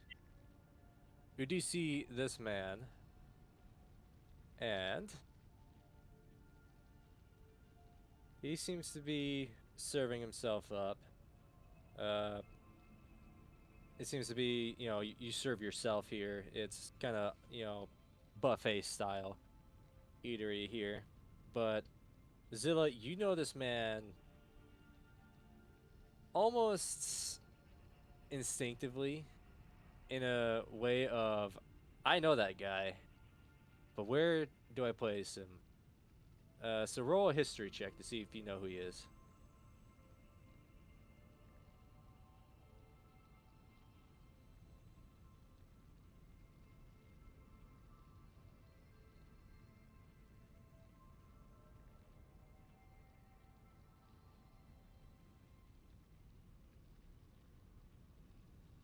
— 16. 16. All right. So Zilla, you kind of look at him and you're like, "Oh yeah, I know that guy." You remember him as Caston Morlow. He is actually Savannah's biggest hunter. He's been within the hunting uh, celebration at the 3 villages that you have, uh, you know, celebrate. He has been basically behind you in every single one of these competitions, like from the get-go. It seems like, you know, he's always gotten second place, right behind you. Enjoy. And as he turns around,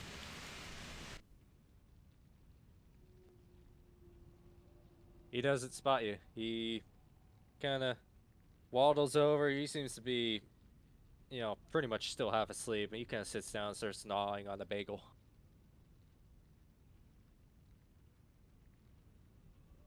Why you get second place?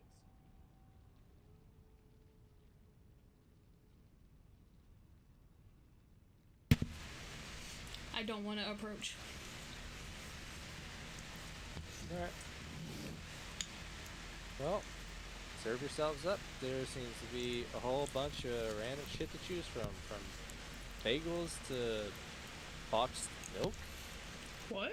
To, it seems like In a carton. yeah, they got milk in little boxes. They're very strange.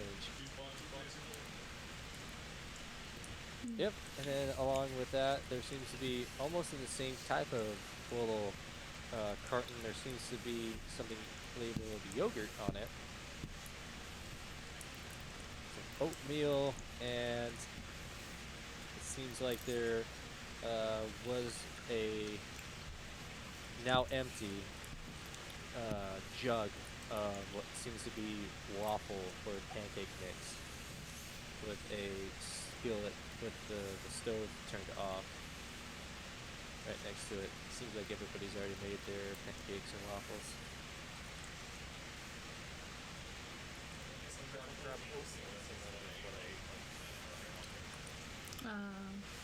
I'll get a Buck's juice and a bagel. I'll grab a bagel and a box of milk. Alrighty. Gwen also kind of comes in. He kind of looks through it and he's like, "This is a."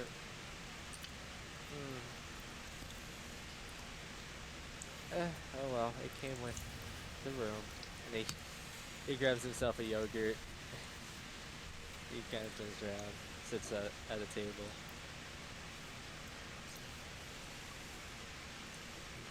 And you all begin to eat. It's nothing fancy, and at this point, at some parts of it, it's almost like it's insultingly an abandoned task of what this tried to be cooking. Yeah. You know, the bagels aren't actually, toasted, or within the yogurt you do find that they're, they didn't fully pulp it correctly, so there's like little lumps in it. Ugh.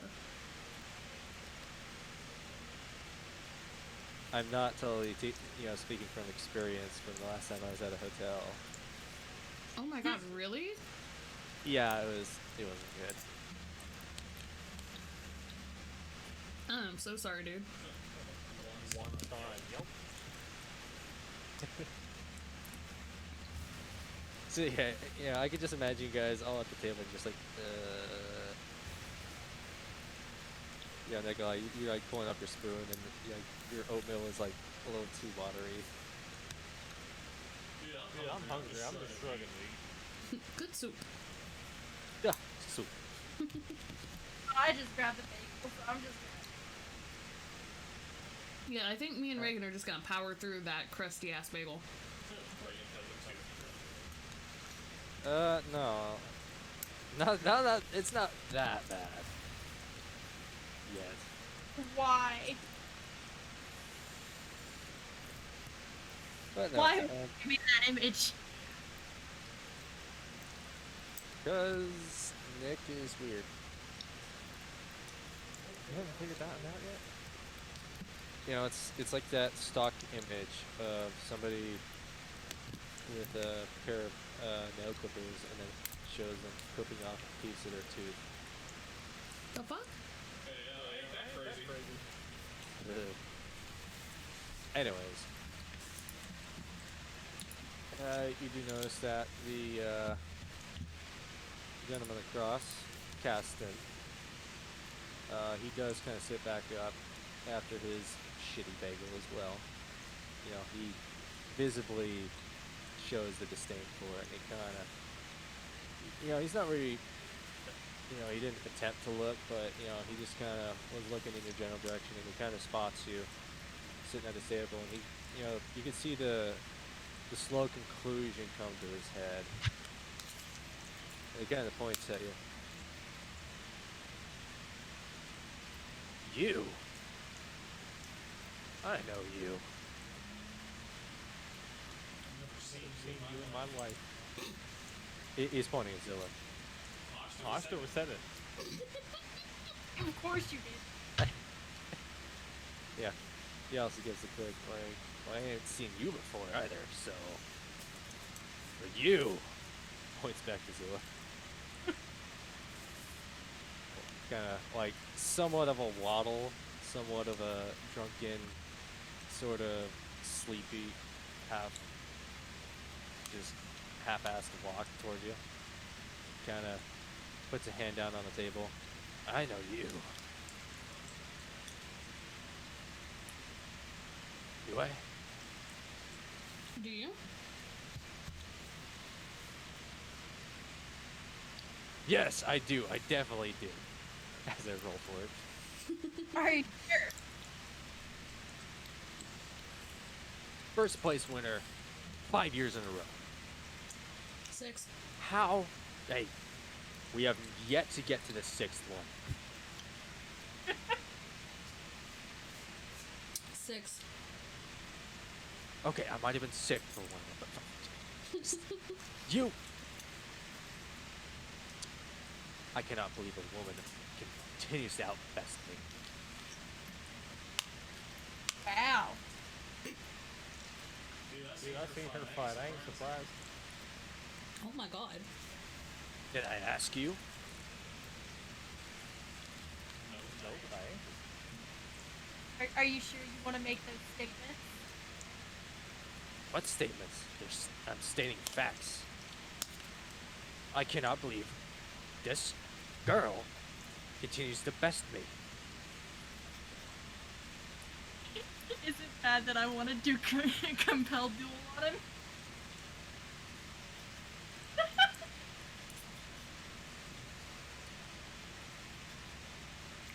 You're free to do as you wish.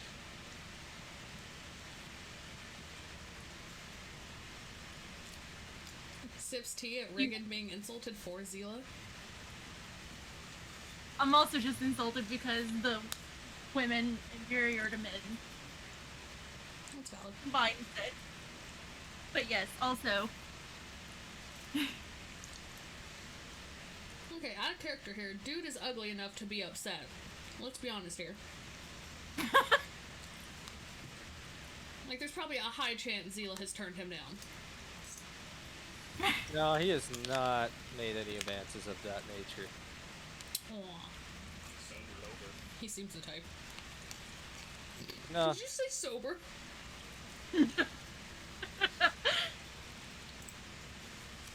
Well, no. In your experience with him, it seems like he's gotten angrier and angrier every time that you've won. Inferiority complex. I'm going to respond. Do you want to back up those claims? Oh, against you? I don't see a bow in your hand. What's the point? I actually do have a longbow. Is it on you?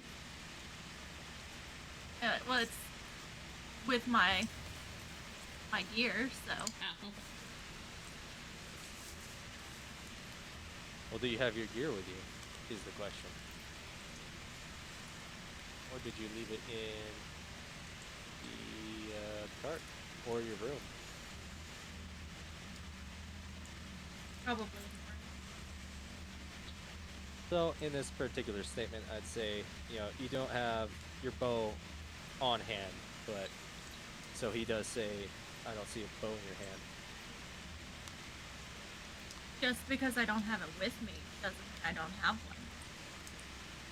one. Oh, so the paladin is a bow woman. Fine.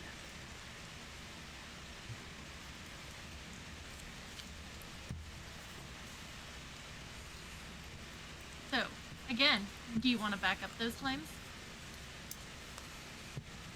Lady, I am the best archer within Savannah. I'm pretty sure I can best you. The other one, I don't know what that.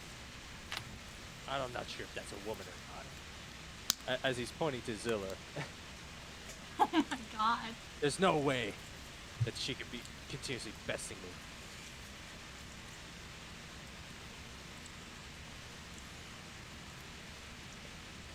I'm gonna regret this. I don't know. Well, Takes we'll a see. bite of crusty bagel. Well, the best in Savannah obviously isn't the best. Hmm. Because the best in Savannah is currently Zilla.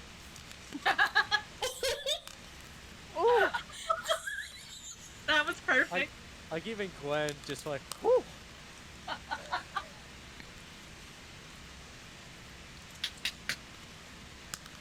All right, that's it. I challenge both of you. Right here. I give him a Gwen, look. Gwen almost like stands up. He's like, ooh, oh, can I set up like a target? Like out back there's a lot of room out there. Can Yeah. I? Yep. Oh, Go Go ahead. ahead, Gwen. Great. Okay, and he kind of runs out. All right. Well, it seems like the boy knows what he's doing. At least there's one competent fool among the 40. And yet you still stand.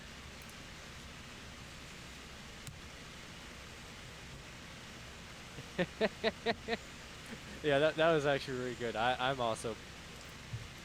Like, that stopped me. I'm like, ooh, shit. Yeah, that visibly pisses him off. And he kind of grunts and he turns around and walks out the same door that Gwen did. I'm gonna head up and grab my bow then. No point in finishing this kind of disgusting bagel. I'll walk up with Reagan because I don't want to go outside and be alone with him for the moment. Okay. Wait till they get back and grab another bagel before I leave them. Gross. All right, so Reagan, you walk out.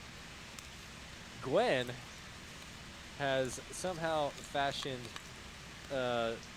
his gigantic walk onto what seems to be a fisherman's pole or a fisherman's oar, and you see him like at the very end. He seems to be painting a red and white target on it. Ha! Done.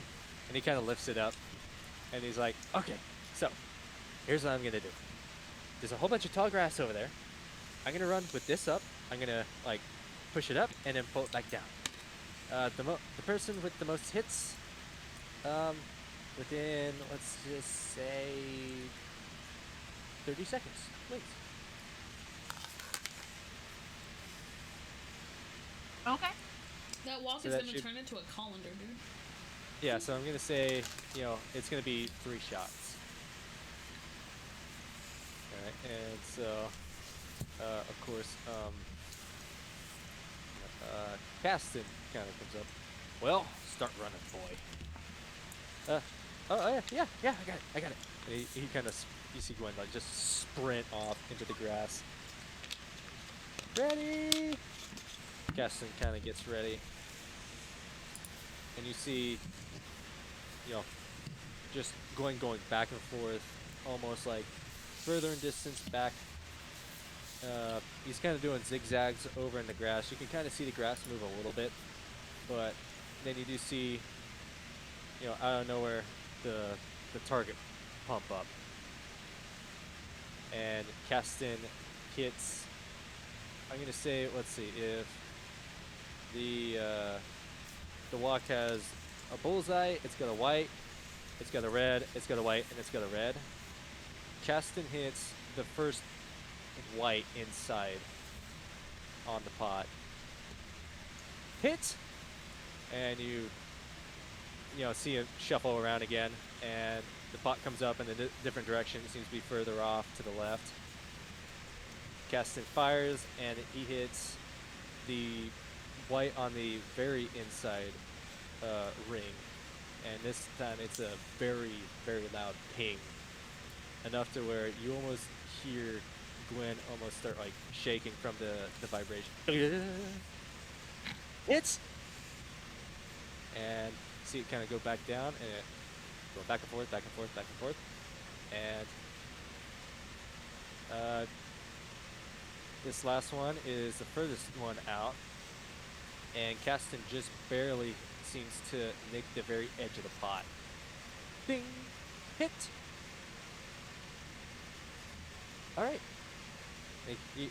Gwen kind of comes back and he's like, okay, so if I were to score this out of 1 of 20 points, and he kind of pulls out his whole notebook. So, let's see. Caston got... We got a 14, a 17, and a 10. So, 10, 24, 41 points. Okay. Okay. Because that was his 3 dice rolls, a 14, a 17, and a 10. Okay.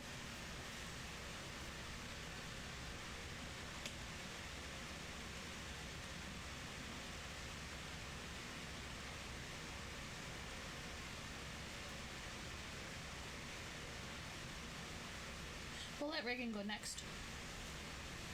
Yep, I'm just checking something about that. She's got the most approved of this dude. I'm just sitting here eating my bagel and popcorn. Gross. Still.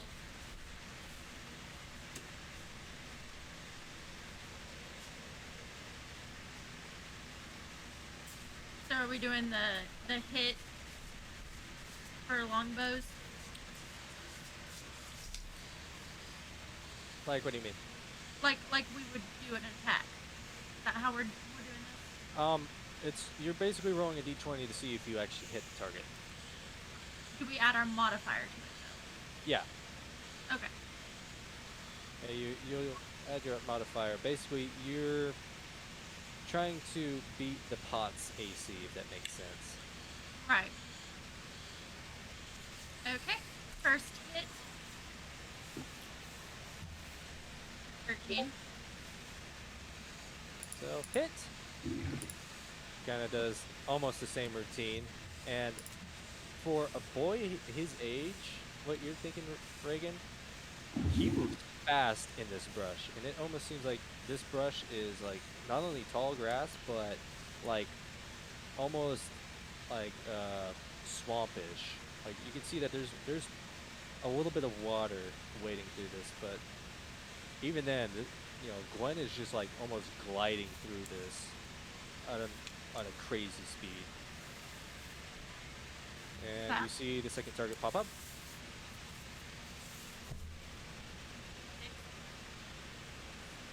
Missed. Yep. Ooh. Third hit. 23. That's 23. And Reagan, your third shot is so powerful that basically you hit a bullseye, but the arrow kind of actually goes Through it. into the pot itself. So it kind of ding. Oh no, the pot! Oh no, your pot! It's broken! Now what am I gonna do? And you see Gwen kind of come out, and he's not only like his arms are shaking, but you can see there's a little tear in his eye. He's like, my pot. We'll get you a new one. But he kind of like turns it around. Let's see. 26, or let's see, 23, 6, 29,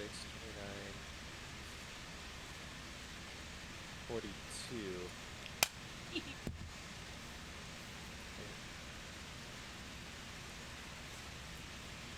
So it's 42 against 41, if I remember right, yeah?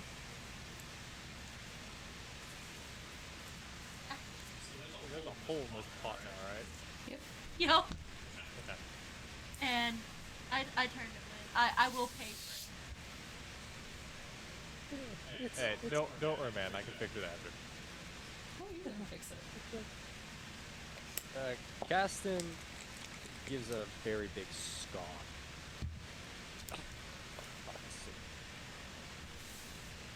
So, See him, he's got like his arms crossed, and he's, his knee and his leg are kind of bouncing up and down. Like, you know, you I can see kinda, he's kind of visibly pissed off now.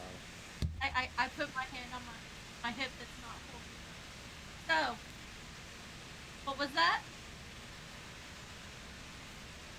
And then I look over to Zilla. Your turn. Zilla gives her a smile. Nice job, Paladin.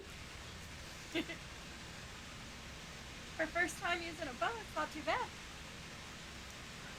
Those 2 women are invested in. Fuck, I gotta train them. God.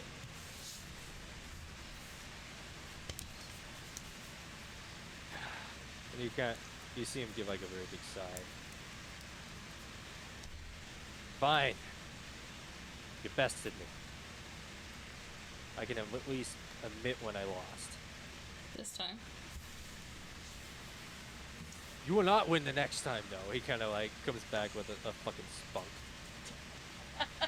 Zilla, you know this. Like he's always, it's always this like really pissed off, and then it seems like he gets really motivated. And you do hear that he does train, like extensively before these tournaments. And it seems more like, you know, it's a frustration that he's trying to get out. It's not a full-on, he's a jackass. It's more of a, he's frustrated that his work isn't really paying off. But it's still a bit of jackassery, I guess. It's his character. So I don't know if you want to, you know, come to respect that as, you know, his, yeah, little dick energy, or... But, yeah.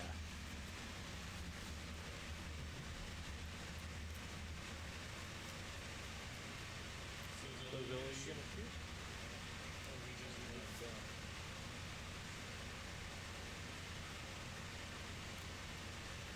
Do 2 women need to best you in one day? Well, you can see almost a fucking blood vessel is popping in his fucking forehead.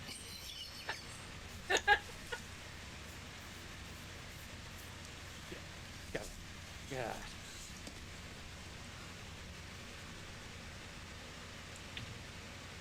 Why are you even here?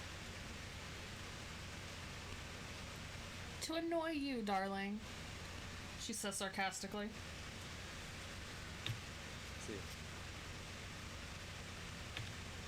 Oh, I can understand sarcasm, girl. It's Catherine.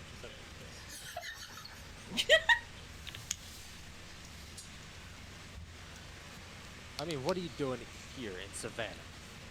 Passing through. Needed to stop for the night. Through. Yes, through.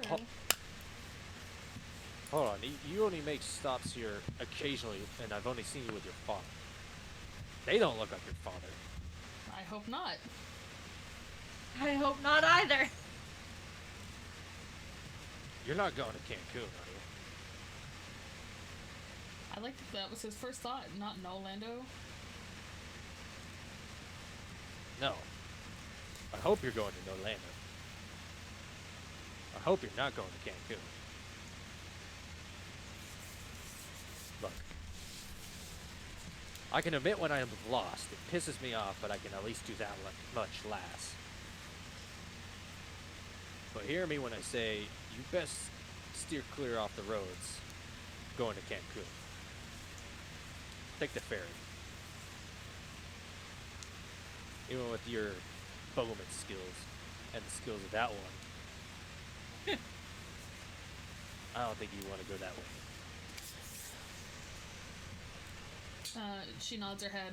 I've heard it's gotten pretty bad. Of course. Force is acting up again.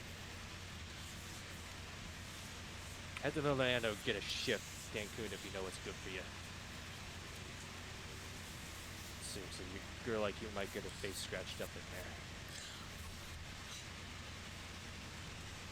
Kind of like storms off. So I'm gonna cast Mending on the pot.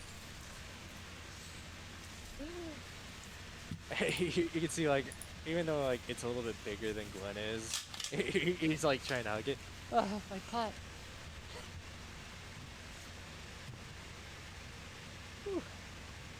I thought she was goner. Okay. He's gonna toss it back down on the wagon. So, he did say not to go to King. Well, not to take the road, but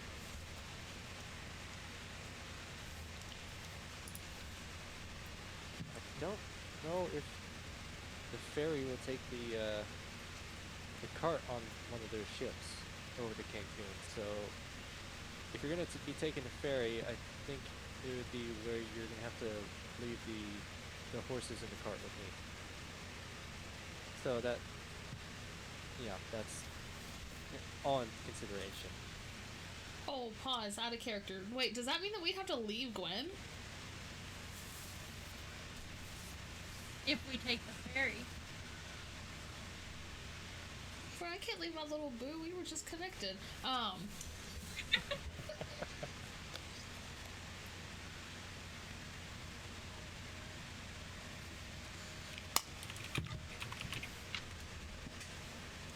Zila gives a deep sigh. It would be safer, but I can't leave you to just travel with the cart or be left behind. He kind of gives you like a confused look, and then a kind of sad look, and then okay. I mean, you say so. What is that look?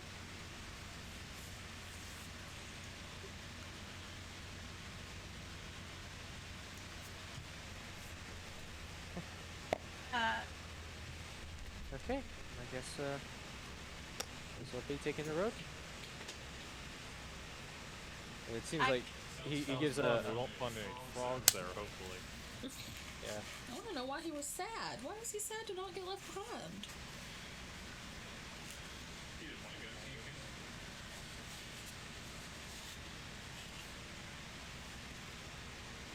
Yeah, so Gwen does what you ask, and he begins to take you along the road. And let's see, it actually doesn't take that long to reach the Y. Basically the fork junction between going to Nolando and going to Cancun, and it's kind of gotten to the point where it's almost like that the cartoon trope, the night and day.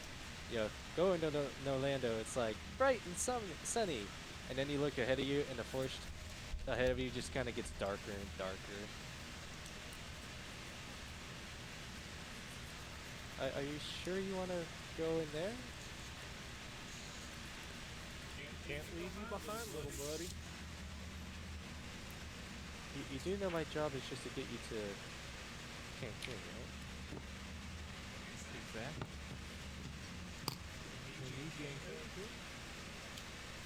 I kind of forgot I was enjoying your company. Alrighty, Glenn kind of whips the horses to move to the right, and you begin traveling into the forest. And as I described, it was somewhat of a nice forest until you start getting further in. The sun starts getting blocked out very quickly, and it kind of gets really dark in here. Like, you know, it's not full on pitch black, and but it's not like just a shade. It's a deeper, darker shade. Many things are covering up the sun. Yeah, Reagan. Yeah, you did win by 1 point. That was actually really impressive. The dice And that gods are fucking with bullseye at the end of it. Oh my god. Yeah. That was really cool. Reagan was mad at missing the second one. She went all out on the last. She-Hulk. Dink. Yeah, so 10 points to Gryffindor. No. But she's not a 10 Gryffindor. points to Slytherin. Oh, It's I'm Slytherin. sorry. 10 points to Ravenclaw. No, you Hufflepuff. Hufflepuff. Well, at least my Alright. Huffle buddy would get points.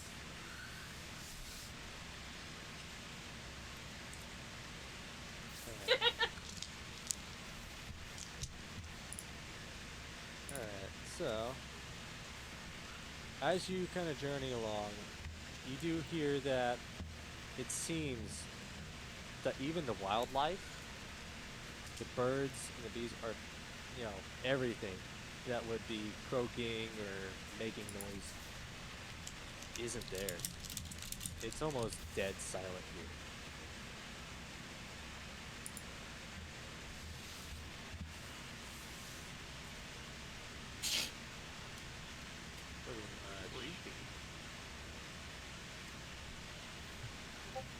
Pretty much, this is kind of the view that you're seeing, and the road is pretty much barely kept. Ooh, pretty. That's actually like pretty. Yeah, it's very pretty, but Oh, that's not such a small picture. Use it for background. Oh.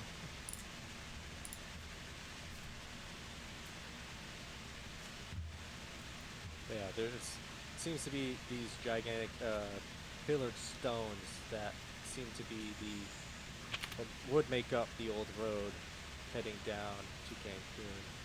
Seems like they're either, guiding posts or torches of old, you would say. But they do light the way in a nice, gentle blue hue. But in this particular instance, with everything being dead silent, it's almost eerie.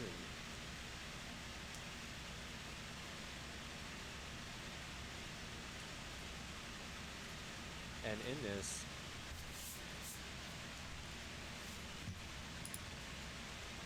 we're going back up with Nikolai, high or low. Let's go look. Blue boy. Oh god. Are you fighting? So, the cart is, I wouldn't say, trotting along. It's almost inching along. You do see that the wheels do seem to be catching on all the brush and shrubbery on the left and the right. And it's a little bit hard to, tell at times. The only things that are guiding Gwen through these is the pillars, and you can tell that, at some points he's going to have to veer off a little bit in order to avoid what seems to be some overgrown branches. And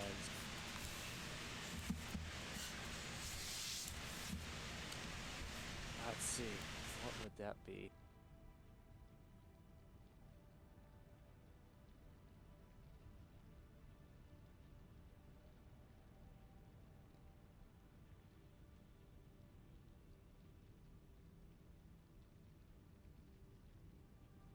Alright, I'd say everybody make a dexterity saving throw.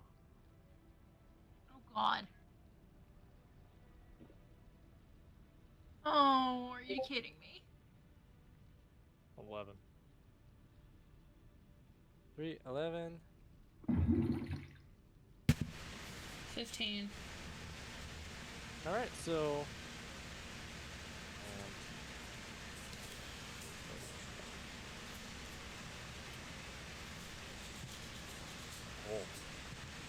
okay, so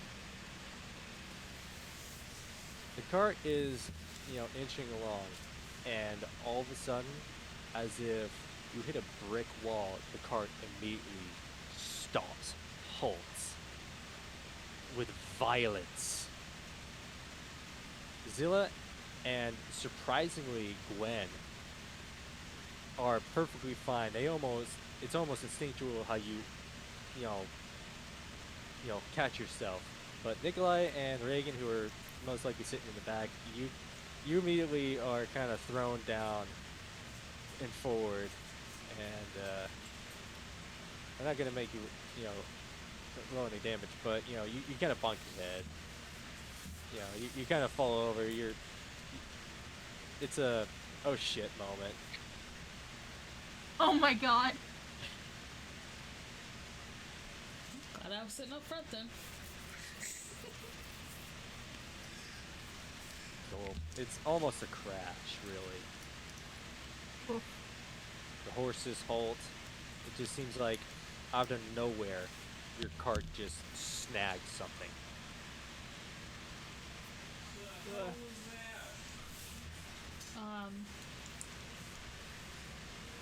I'd like to check like the ground around the cart.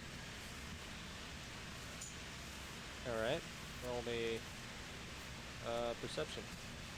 Oh, I'm glad I'm the one who decided to do that. My perception's higher.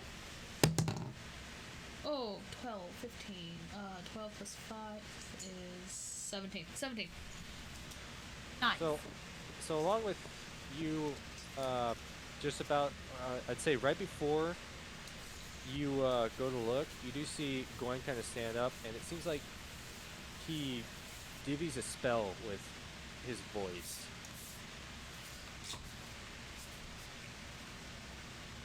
He kind of raises his arms up to his sides. So he's T-posing? Okay. Yeah, just a little bit. Yeah, it's not a full T-pose, but it's like a 3/4 T-pose. Like an arrow pose. Okay. But you then turn back around, and you do see underneath the wheels, there are vines that are just basically wrapping themselves around the underside of the carriage, underneath the wheels, the axles. Basically, they're wrapping themselves around the axles and the wheels. And you immediately hear Gwen say, "Get out! Get out! Get out! Get out! Get out! Get out! Oh no. Everybody out! Everybody out!" Yep. Yep, that. So you all hop out, or hopefully jump out, and you basically watch as the carriage begins to rise off of the ground. The horses are attached to this carriage. Yes, they are. I want to roll to save my horse! Roll to attempt to save your horse. I'd say you're gonna have to roll. I don't know, let's see. Seeing as they are basically tied by the reins and by the God, what is the name of that? Like the hip shackle? You know, what goes I on know their what you're back. talking about, but I don't know what it's called. Yeah, so it'd probably be side hands for doing two for both of those in order to. I was gonna offer to help with the other one. I was offering to do something too. I don't trust the sorcerer. I was gonna use my Maximilian Earth Grasp to have a hand come out of the ground to grab the cart. Well, everybody, you get one action. So, Zilla and Reagan, if you're gonna save the horses, I'm gonna say a sleight of hand in order to first get them out of the reins and then get them out of, their Harness. harness. So 2 rolls. Yeah. Okay. For reins, I have 16. 12 for me. All right. You two immediately bolt over, and as the vines seem to continue to engulf the cart as it's, at least under the undercarriage of it, you two immediately bolt over to bolt the horses because you know that whatever this is going to keep on going. And you immediately, both of you seem to almost rip off the guiding harnesses for both the horses as you're trying to save them. And that will be your guys' action. And Nikolai? I'm gonna cast Maximilian Earthen Grasp to try to grab the carriage. Alright, roll to see if you can hit.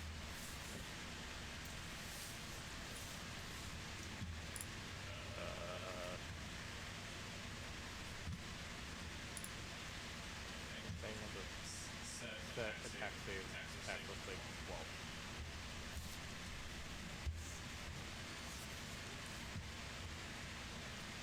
What do you want me to roll? Yeah, it's like you might have to look at his sheet to see what he's doing. Yeah, let's see. Actually, let me pull up your Still sheet. new at this, though. Yeah, because we're about to get into combat, my boy.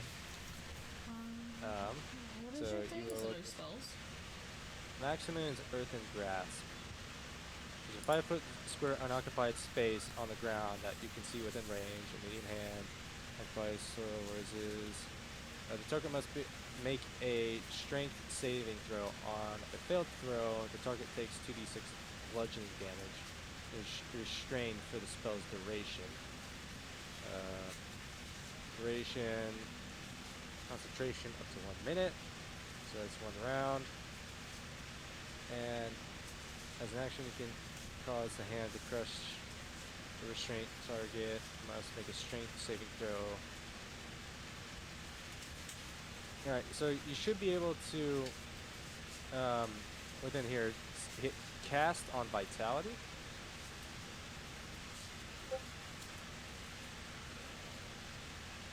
Alright, so you have to beat his...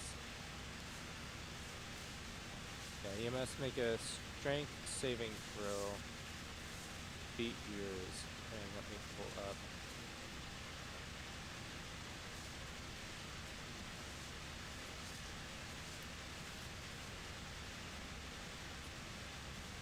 Ooh. Okay, so you attempt to try to cast this magical spell. As you cast it, you're trying to make a hand to go over the cart and keep it from lifting. Is that correct? Basically, yeah. Your hand goes and touches basically the top of the cart, but it's almost whatever is pushing this up. It's like a hydraulic press. It just keeps on going, and to a point where your spell's hand is actually starting to rip up out of the ground. Oh, I bet that looks cool. And Gwen, for his turn,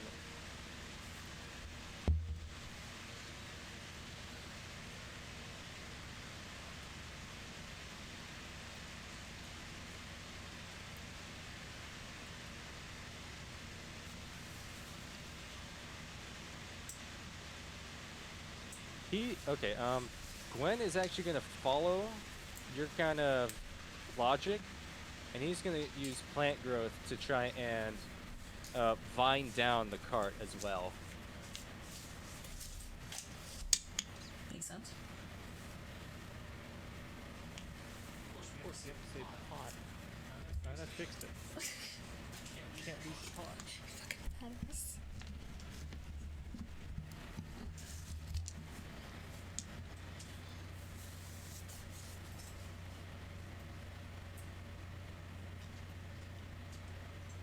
Yeah, no, this thing is pushing hard up, and oh, let's see. I'll put this character arc, or should I put it in? I'll put it in storyline. So yeah, the cart continues to rise, and it's almost to the point where the horses their hind legs are starting to lift off the ground, but you know their front legs are still on there. But this thing has pretty much pushed this cart up and raveled the undercarriage of it. It isn't. Oh my gosh. It is here.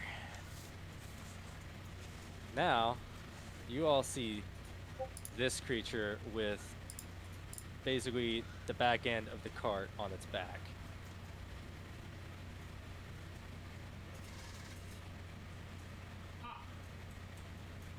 I want to hug it. Alright, now roll initiative. I just want to free my horse. Damn it. 20. Those were terrible rolls.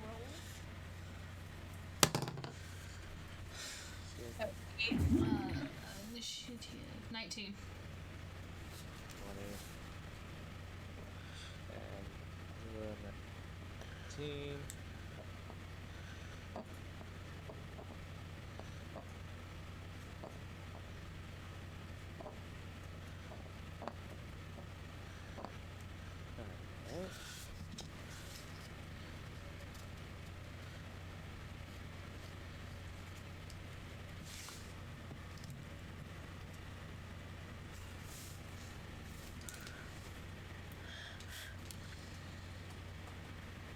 Alright.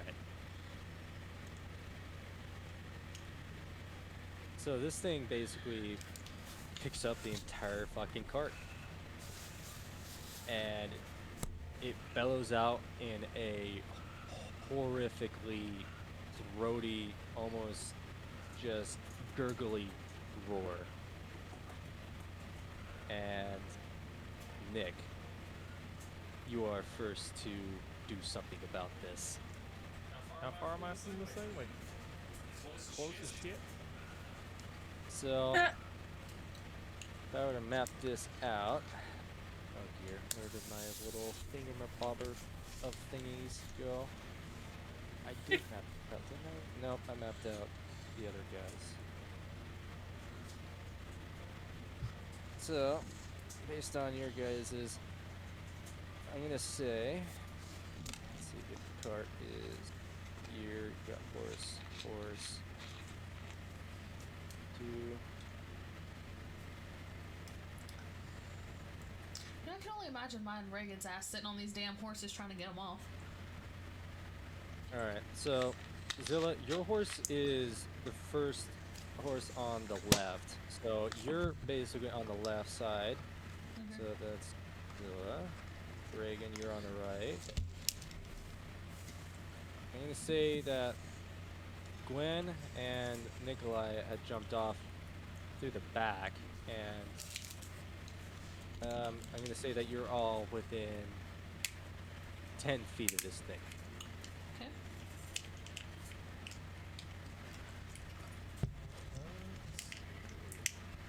How tall is this thing? How big is this thing we're talking about? It's about as big as your fucking cart. This thing it's basically wearing this thing like a gigantic backpack. Like, think of like the proportions of, oh dear, like a Marine in his Marine pack. And I'm in front of it. Basically, the cart is basically facing forward, but he is facing you guys, as he's basically lifted this thing up, so the horses are behind him. Okay. And he's facing Nick and Glenn. Well, I'm gonna back up 30 feet and throw a firebolt at him. Alright.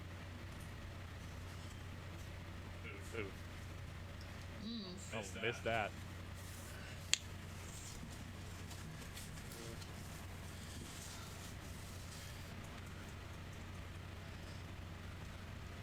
Yeah, but what damage are you gonna do to a tree? Or something.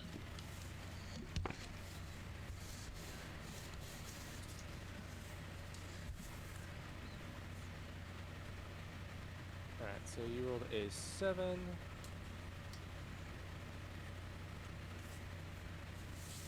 So you fire this, you throw your fireball, and you completely just skim right by it.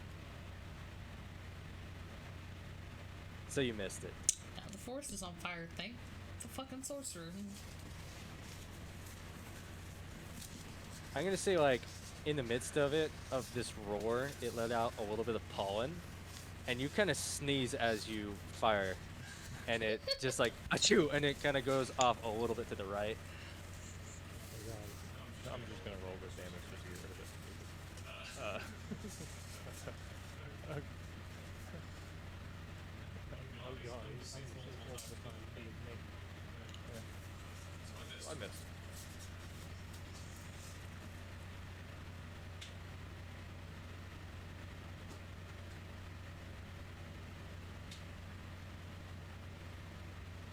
Alright, sorry. Just getting this done. There we go. Wish I'd done this a little bit sooner, but oh well. You got 2 Zilla, weeks. you. Well, I mean, mapping out this encounter. Okay, valid. Because I didn't really know where you're gonna be, and it only takes me 3 seconds to make boxes and circles, put labels on them, and then put the initiative down in the order that it needs to be. All right, so Zilla, you have freed your horse of its main front mount, its its leading leash. God, I wish I knew what the names of these things were. I should have actually harness. You know, a leading harness. Yoke. All right. What are you doing? Oh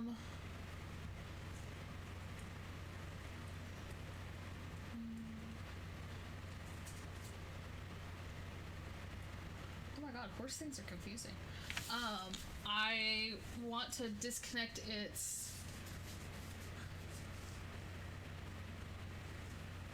breach. That's what it's called, by the way. The breach? It's called a breach. All right. I'll forget about that here in a minute, but yeah, you're gonna attempt that. So another sleight of hand. Sorry, what was it called again? I forgot. Breach. Oh, you're being a smartass. Sleight of hand. 17. Oh, is that good? So- I hope that's good. With incredible speed and precision, you're able to unhook your horse pretty easily, and you know her hind legs kind of slam on the ground a little bit, and you do see her kind of scoff and kind of neigh in the oh shit sort of fashion, and she kind of moves forward in a halfway run to get the fuck away from whatever's holding up the cart. Okay. Alright, and with that, the name of this monster is a shambling mound, if you wanted to know. On. Makes yeah. sense. So, it sees a pretty tasty looking snack that just missed a fireball and got its attention. He's going to attempt to engulf you, Nick. It is, let's see, it's gonna it's basically grapple, so engulf target is blinded, restrained, and unable to breathe, and it must succeed a DC 14 Constitution saving throw. So, Constitution saving? yep. I hit it. I think we're good. Alright, so 22. yeah, this gigantic thing attempts to basically engulf you, and you kind of sidestep it pretty well, like a fucking pro. And yeah, after that, Reagan, it is your turn. I'm gonna head up to it. Or I'm on the horse, so free the horse. Alright, just like Zilla, a sleight of hand. Damn it. So 3. So you kind of fiddle with it, but it seems like the way that the horse is actually caught the buckle, one of the main buckles, and you're just like seriously fiddling with it, but you feel like if you were to pull on it like too hard, it might hurt the horse. So that's kind of your turn. And now we are up to shit. Did I even put runs to it? Shit, I didn't even have. I'm gonna. Let's see. Jesus Christ, you got a fucking 23. Jesus Woo, fucking Gwen. hell. I'm gonna have him go on the next round, which is now. So holy shit. So I'm gonna say that first one, he's kind of more or less kind of stunned at just looking at it, and he kind of forgets his turn. He yelled my pot. My pot. Yeah, he's too stunned. The pot kind of came off, and it's being slowly engulfed. And it's just my cabbages. Oh my gosh. But yeah, let's see. But in this, he does kind of regain himself. He's like, "Oh, you monster! For damaging my pot in my cart!" And he's gonna pull out his sling, and he's gonna attempt to sling this. Okay.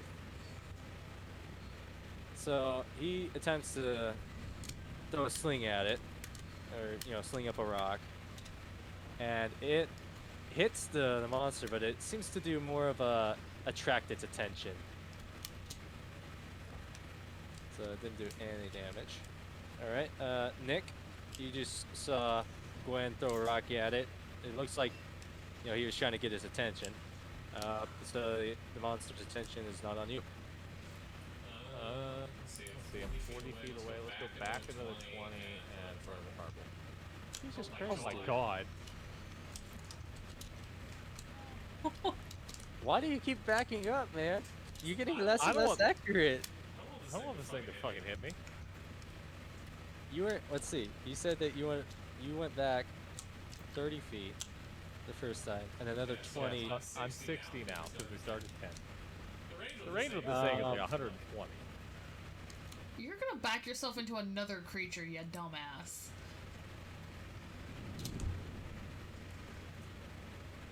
Alright, so yeah, you went back 60 feet and you fired to hit 8.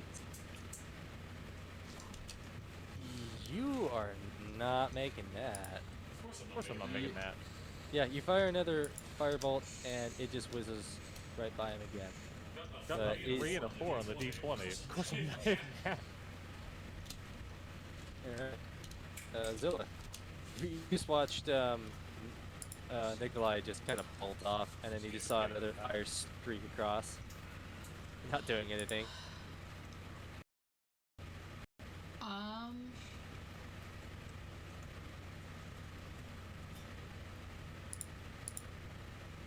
How close am I to the creature now? And I'd say you're about 10 feet. okay. Has my horse been smart enough to kind of get away itself without me having to Yes, I've explained that. She did kind of bolt off, and she's kind of ahead. Okay. Yeah. Well, let's just On double the check. path. But you do see that Reagan is struggling with the other horse.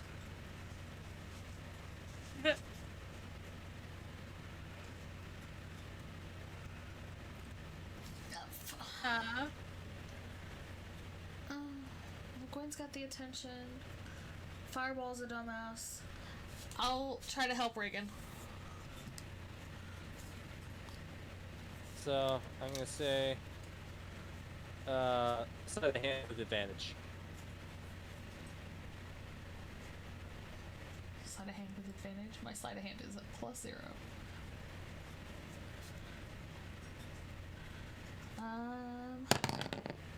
13. At 13, you're able to kind of come up around Reagan, and you kind of do like a little jiggle just in the right kind of direction that Reagan didn't think to do, and it kind of almost snaps the belt off, and the horse also gets spooked and kind of runs up ahead. Okay. And I guess that'll be your turn. The monster who now has attention of Gwen is going to try and slam them.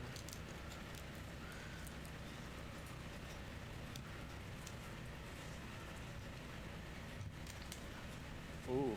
Alright.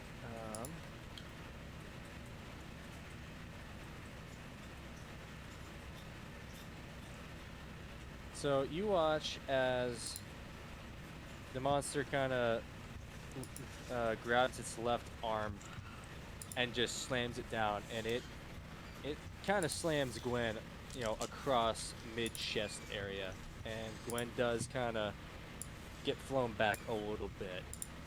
And you kind of rolls on the ground a couple times. You do hear him wince a little when it happens. Yeah, this monster just basically yeeted fucking Gwen a couple feet back.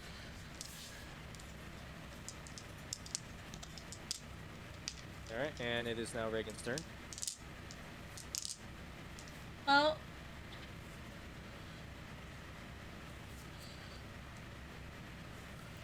How far away am I from the... You're also 10 feet, so you and Zilla are both, like 10 feet. I'm gonna head up to him and hit him. Alright. Well, first I'm gonna do a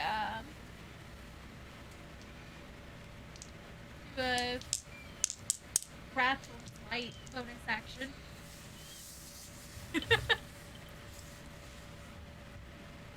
So. That. Then. It. That didn't sound very good.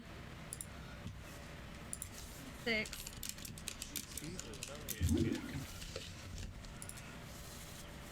So I've gotten a 4 and a 3, and you got a 2. Yep. Yeah, so you attempt to run up to this, to the monster, but it seems like its vines, where its kind of feet are, where it kind of, pushed itself out from the dirt, are both like tangled in and of itself into kind of like a hole, and you do get your foot caught into the hole, and you kind of trip over yourself, and your kind of turn is like resteadying yourself. And now we are back to Gwen. Gwen just took a beating. That hurt. Okay. I don't like you. Just one more time. And he's gonna attempt the sling again. Ooh. So yeah, he throws the sling, and this time you do see that it basically where is it? On one of the main vines on this beast kind of head area, you watch as Gwen slings a rock, and it just basically shears straight through this vine, and the vine drops. And you watch as this monster kind of pretty much feels this. Kind of winces in pain, and kind of almost steps back a little bit.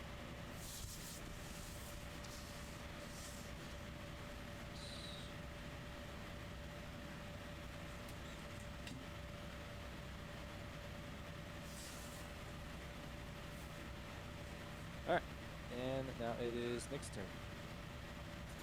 Try us again. A 15. Hey. Hey! Alright. You do hit, and what's your damage? 2. Oh my god! Oh my god! So you barely skim him, or skim it this time. You're like, man, my aim is fucking off today. But you do kind of skim it. Hey, 2 damage is more damage than the last 2 rounds. So hey, Combined. Alright. And yeah, it's not very liking you people, I guess. what do you mean, you people? You sorcerer bitches with your fire. Oh. So it's gonna attempt to slam Gwen again. Oh He's no. still right in front. It misses. And I'm glad it missed, because that would have been 18 bludgeoning damage to Gwen. Good on him. Yeah, so Gwen masterfully dodges it. And now it's Reagan's turn.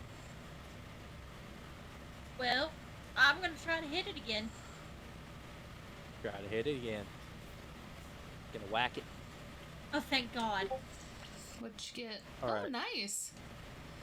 All right, so you're gonna get a solid hit, and roll your damage roll.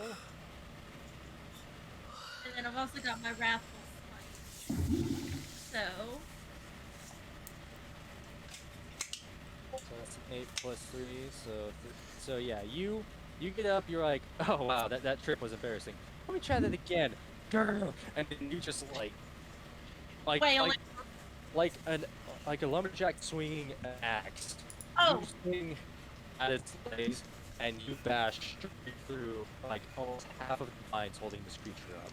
I was gonna say, is this considered a creature? Yes. I'm gonna need a wisdom saving throw. Oh, from it? Oh yeah. Yes. If the target's a creature. Yeah. Let's see. Let's see. Oh. Oh my God. Critical miss. I was gonna say, as long as it's under a 12, then it is now. Oh, it is. Not only is it frightened, it is goddamn terrified of you. That was a critical. All right. All right, so for 13. It's frightened for a minute of me. Alright, so yeah, oh jeez. 13. And it says, as an action, the creature can make a wisdom check against your spell save DC to steal its resolve and end this spell.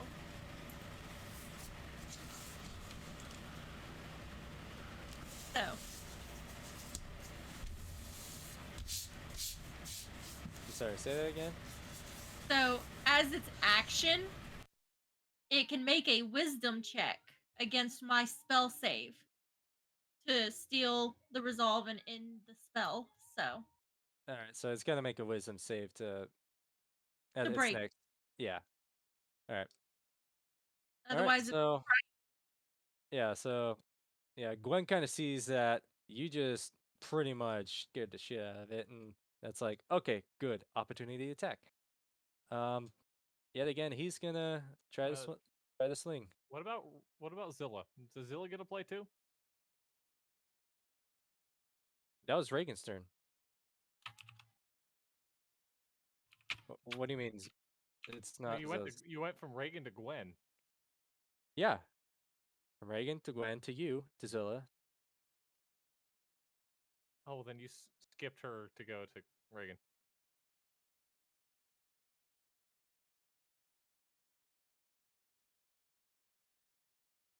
Hold on. Zilla didn't do anything last round. It's okay. Oh, yeah, you didn't. Hold on, did I? Wait, Yeah, wait, because no. I freed the horse, Reagan didn't attack, and then the turn went, and then you skipped me and went right back to Reagan. I was just sitting here twiddling my thumbs. oh. My goodness, well, I'm sorry about that one. Nah, it's okay. Reagan made a fucking badass hit. Alright, so how about this? I'll let you go, and then we'll go back to the normal order. Alright, so to make up for it, Zilla, I'm gonna say, like, you get inspiration from watching Reagan, and you're gonna get up in this initiative now. Also, I posted it in the dice roll. What a frightened creature. Disability on ability checks. Disadvantage. Alright. Attack roll. I guess So. I have to ask. Unfortunately, he's not facing you, so. I guess I have to ask, is Gwen, like, visibly hurt from being slammed? Like, is he bleeding? What's going on with him? He got slammed in the chest, so, you know, it doesn't look like he's, like, bleeding, but, you know, there might be a good bruise there, but, you know, Okay, cool. you don't know. You know, it's under his clothes, and kind of got back up, and looks like he got up and kind of, you know, is kind of playing it off a little bit, but. Just wanted to double check. Alright. So sorry, Zilla. Insert Zilla here. Insert Zilla here. Let me find my D8. 1 second. There. Okay. I want a longbow shoot him. Longbow, shoot him. Yep.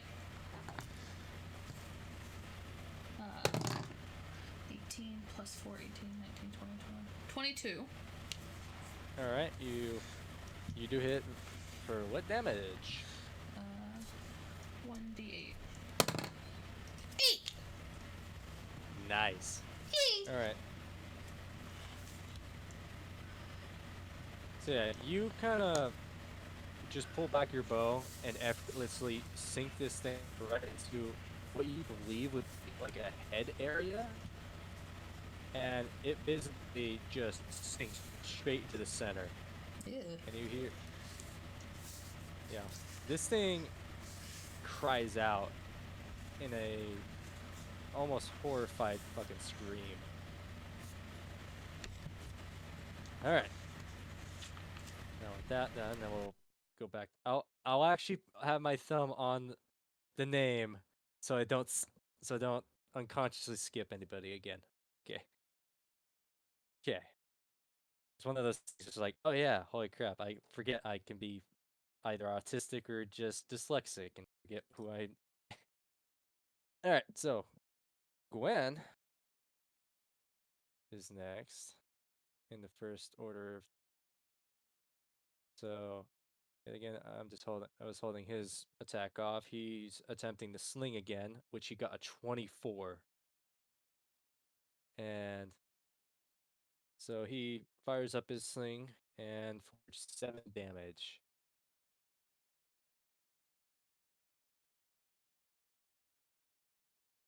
So yet again, he fires off, and another one of the vines on its head gets shot off by Gwen. All right. Now to Nick. 'Cause I keep fucking missing. Let's throw ice knife at this guy. Okay. Nat 20. Yeah. Well, Oh, not a that- nat 20, but the 16, but 4 plus 4. Yeah, you're gonna hit this thing for the damage. Okay, so also he's gonna have to make a dexterity saving throw or take more damage. The dexterity saving throw. 3. Advantage.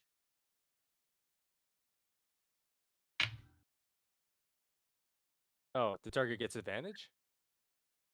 Disadvantage because I'm within its blood type, right? Oh, with disadvantage, well, that's 3. 18, yeah, so 3. Okay. Okay. Could have gotten in that one. I need to throw 2d6s.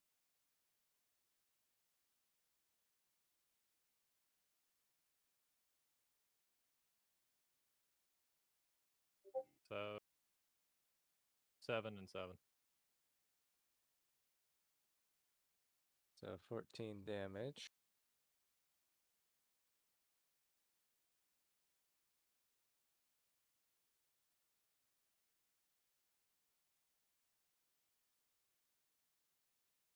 All right. Yeah, that sliced in a good bit and actually froze a good couple of vines on its inside. All right. Now to Zilla. It is your turn. Okay.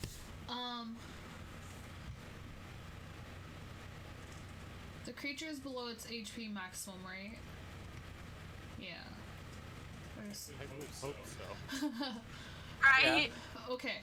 So, I am going to do a longbow again, but I'm also going to use my special Colossus Slayer, which means once per turn, when you hit a creature with a weapon attack, the creature takes an extra 1d8 damage if it's below its HP maximum.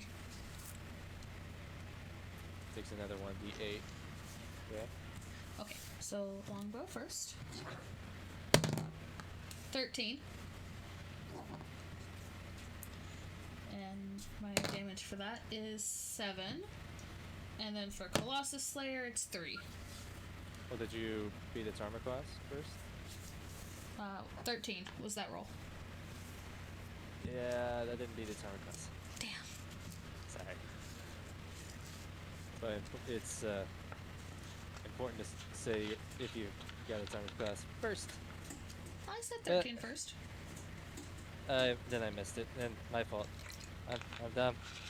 I was like, oh, she's throwing damage at me. What was the AC? Did she say the AC? I don't think. All right, yeah. So unfortunately, they say one of the vines on the ground does, sweep you a little unsteady, and your arrow does go just a little bit off the mark. Well, damn, some tree got some good damage.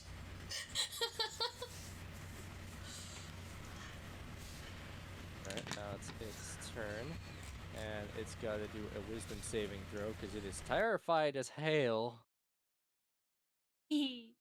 Oh my god, it got another critical miss. Oh no! Yay, Reagan! Yeah, it's now even more terrified than it was. Yeah, immediately skip. Yeah, all right, to Reagan. I'm gonna hit him again. Hit him again. Fuck. You get him, Cletus. Not like that, Cletus. Not like that, Cletus. Everyone's just like, hit him again, and it completely winces up, and I'm gonna say that it actually drops down into its hole because it's so scared, and by doing that, it kind of throws you off, Reagan. So you're like, you're like, oh wait, where's it going? And Sounds about right.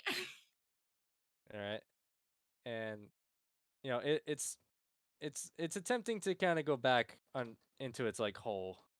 So but it's still visible at the moment. It is visibly going down. Gwen is like, okay, this is working. He's gonna try and sling it again. This time it seems like the cart gets in the way as it's dropping down, and the rock actually hits, like, barely nicks the bottom of the cart. And this is all right. And Zilla, or sorry, Nick. It is your turn. Let's see here. So he's now in a hole? He's going down into his hole. Okay. Oh shit, I can't fuck up more rolls, can I? Firebolt. All right. Yeah, you kind of follow Gwen's lead, and you throw your firebolt, but the creature, as it's slumping down, you kind of misjudge it just that tad bit, and your firebolt actually hits the cart. Oh my lord. And I'm gonna say, let's see. Oh. Oh dear God. Yeah, the cart just uncles in the back of it. I mean, pretty damn good. I mean, it's a 2. It's God damn it. the cart may be on fire. God damn it. All right. And rolls. all right, Zilla, you just watched Nikolai set the cart on fire. I don't have anything Wait. against fire. Yeah, the back of the cart is on fire. God, I don't have anything to help against the fire at all. Yeah, so basically, let's see, the back of it.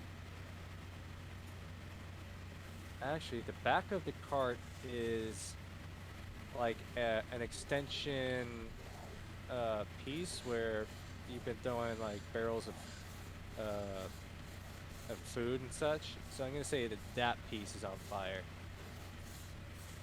Oh god, Nikolai's burning the food.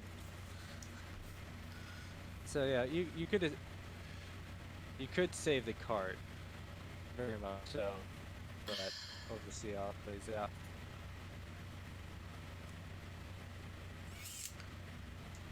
Go after, fix the cart, go after the monster. Go for the cart, go for the monster. God damn it. Alright, I guess I'm gonna go try to unhitch the fucking fire pit that the fucking sorcerer did. Yay.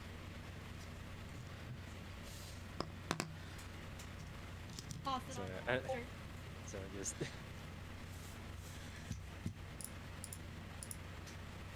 Okay. So how are you planning on helping out with the fire? Well, if it's like an extension piece, I'm sure it's connected by something, whether it be like a hitch or something. So Yeah, looking at the picture, it looks like it's got. I'm gonna say that all these ropes are actually tied to the top at one point. So if you were to disconnect the rope at the very top, the 4 knots, that would actually drop. And it's kind of like a tailgate on a pickup truck, if that makes sense. okay, So it would have that, and then it has like 2 pieces on either side to hold it in place. So okay, let's try to dagger the ropes. all right, I'm going to say.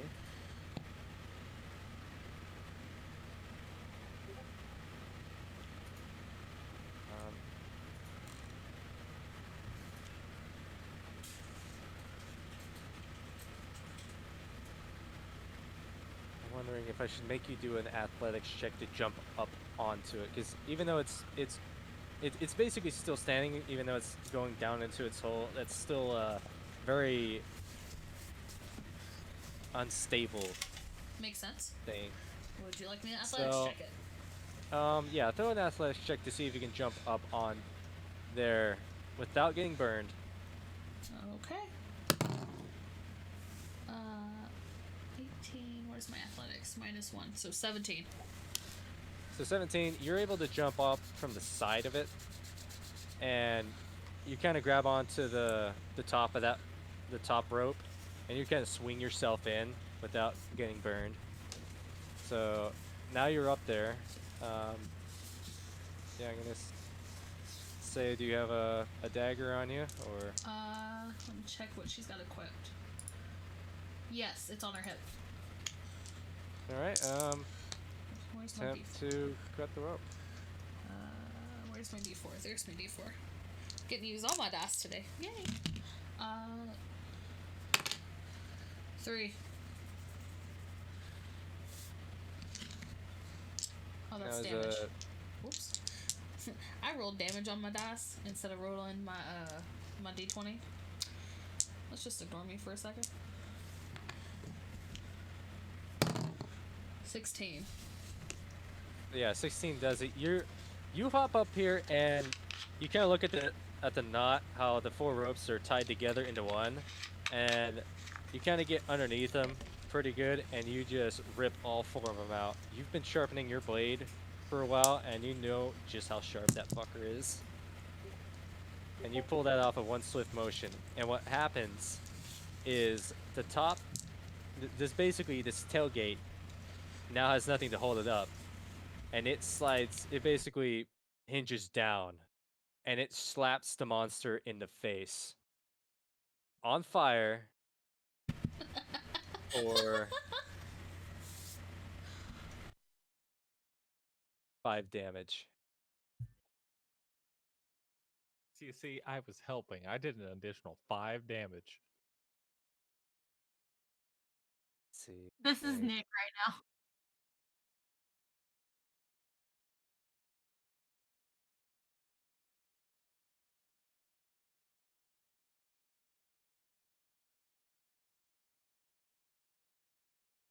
Okay.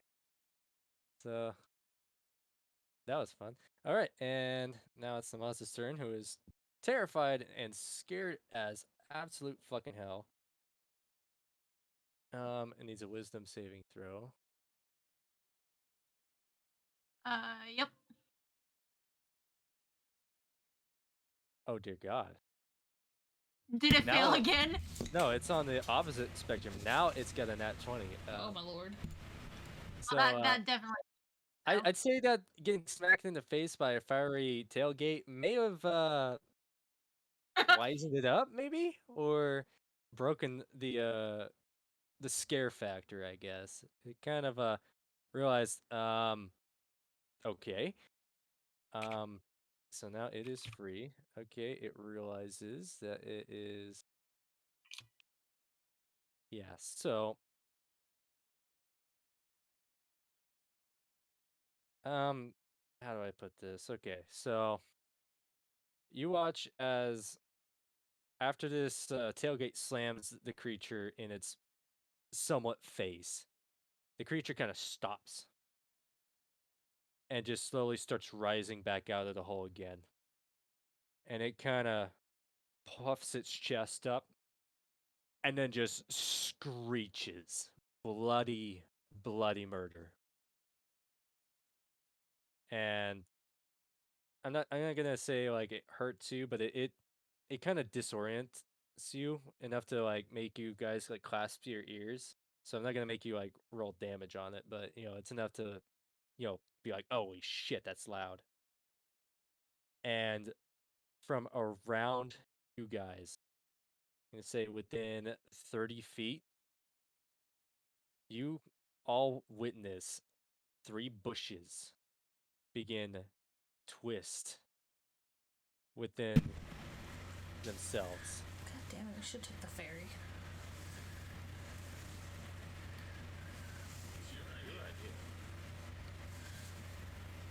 And you see 3 of these pop out of the ground. They seem to just kind of like almost shoot themselves out of the ground.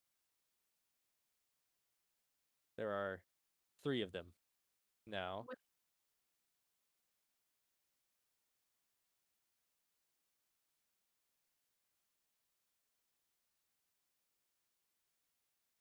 All right. So I'm just gonna label them 1, 2, and 3. Number 1, all 3 of these are about 30 feet away from the monster in a circle. So the first one of these, which this is known as a twig blight.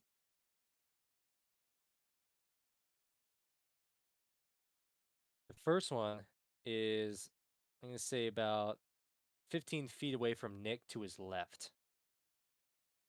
The second one, Reagan, is about 12 feet away from you, behind you.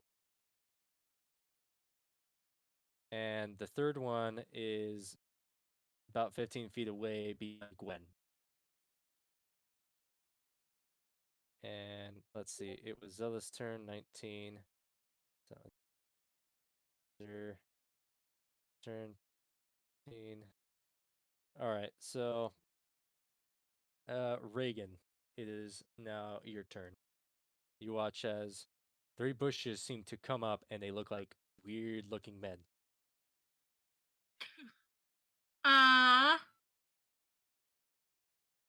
Let's see.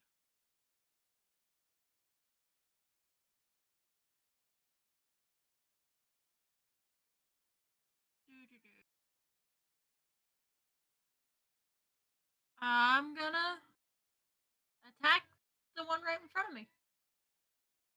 The bushman or the monster? Or the The first guy, the one that we've been.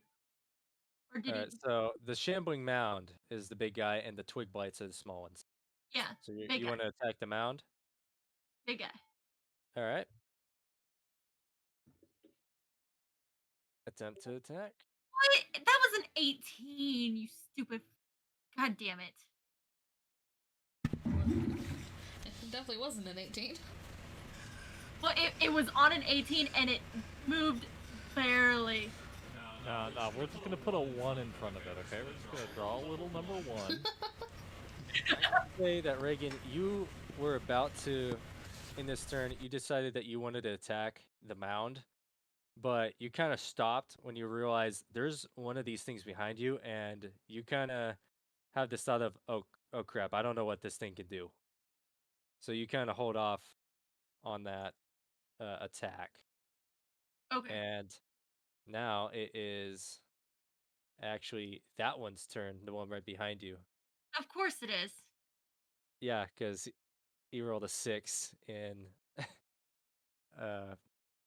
initiative, like right after you. So you see this thing basically kind of turn towards you, and it like shakes. It's a weird looking thing, but then it just starts sprinting towards you with its arms out. And oh dear. Um I'm sorry, Reagan, but d- does a 21 beat your armor class? No, yes. I only have 6 seconds. Alright, so this thing basically sprints at you, jumps on you, and just starts scratching you for God 2 damn it. damage. For For only 2 two, damage. For 2 damage, enough to be annoying, but this thing basically jumps on you. And I'm gonna say that with its 21, that it basically kind of wrapped itself around you a little bit. so am I grappled? It doesn't have grapple. I'm gonna say that, you know, it, I'm gonna say that your next attack will be a disadvantage. Okay. That's about it. Yeah, it's not a grapple because they don't have them, but it is. It did get that. So, then Beastie number or Twig Blight number 3 behind Gwen is going to attempt the same thing. And Gwen almost just sees it coming. He kind of saw it happen with Reagan, and he got out of the way. All right, now back up the ladder. Gwen just barely misses. Well, not very barely misses. It was a 7. Got yeah, twice as hard, or yeah, twice. So Gwen kind of sees this. He spins around, and you watch whoever's watching. I'd say at this point, um, as Gwen almost pulls out of almost nowhere a glorious looking spear that's almost the size that he is. You don't see it. You've never seen this spear anywhere, and it doesn't even look like he pulls it out of like a bag or anything. It looks like he just pulls it almost out of thin air. And he's going to attempt to spear this thing. Oh my god, it's a 23. Oh my god. Yep. And you just watch him basically pull the spear out of nowhere and spear this thing straight through the stomach. And it he killed it. So number 3 is dead.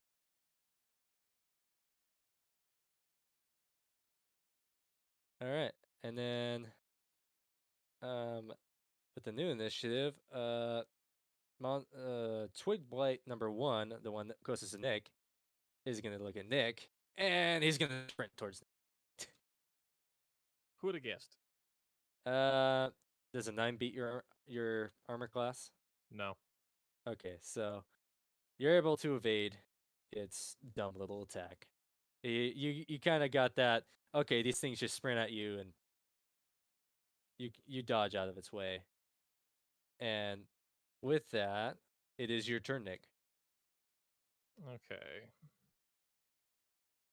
So we're gonna throw another ice knife.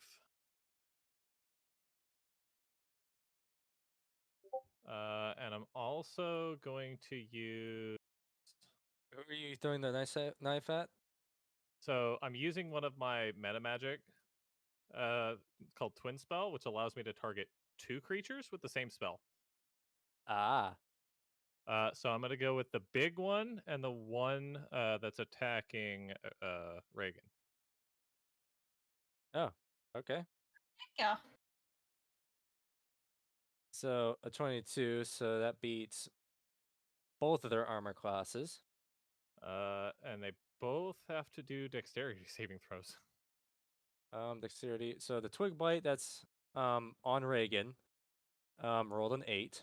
Okay, so yeah, they have to beat 12. All right, and the shambling mound, dexterity, 10. So neither of them. Okay, so I'll do damage for normal. Oh, that's not great. And the bonus is another 2. Okay, I did 4 damage to each. All right, so the mound, it seems like it hit, and you see a little visible pain, but not much. But for the blight that is on Reagan, you killed it. Cool. So, Reagan, you are free from its half-ass grapple. Yay. It's like, oh, Nick actually was helpful. In the... I don't know. Anyways, Zilla, it is your turn now. Okay, so 3 and 2 are down. Yeah, so the one by me and the big guy. Okay. Let's attempt longbow with Colossus Slayer.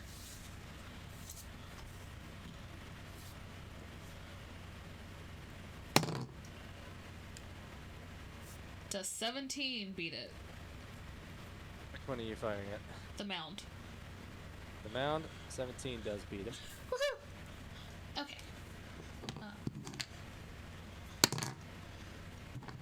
1 plus 7, so 8 damage. All right.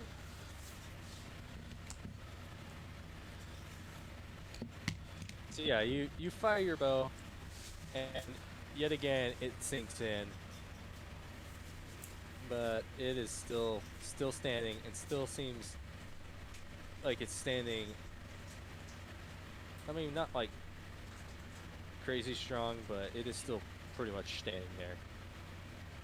And now it is Big Boy's turn. And he just watched. See, you've been firing. It's basically its back, so it's actually going to turn around with, the cart still attached to its back. One, it's going to turn around to you and swing the front of the cart around. And I'll have something happen there, but we'll put a pin in that. So it's going to attempt to slam you. And oh dear. Hate to ask this, Zilla, but does 25 beat your armor class? Of course it does. Oh, what a shame. So it sweeps across, and you got that. Oh shit. And it kind of does the same thing it did to Gwen, but you feel it hit hard. Okay. How much And damage? right in your stomach. Your stomach kind of takes most of the blow, but for 10 damage. Okay.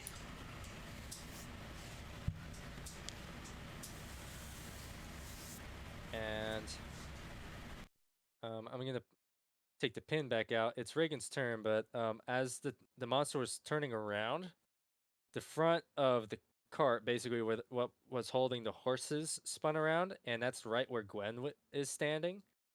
So Oh, no. I'm gonna have him do a acrobatics check to get out of the way of that. 26. Holy shit. Yeah. So Gwen managed to just jump over it like a fucking hopscotch. All right.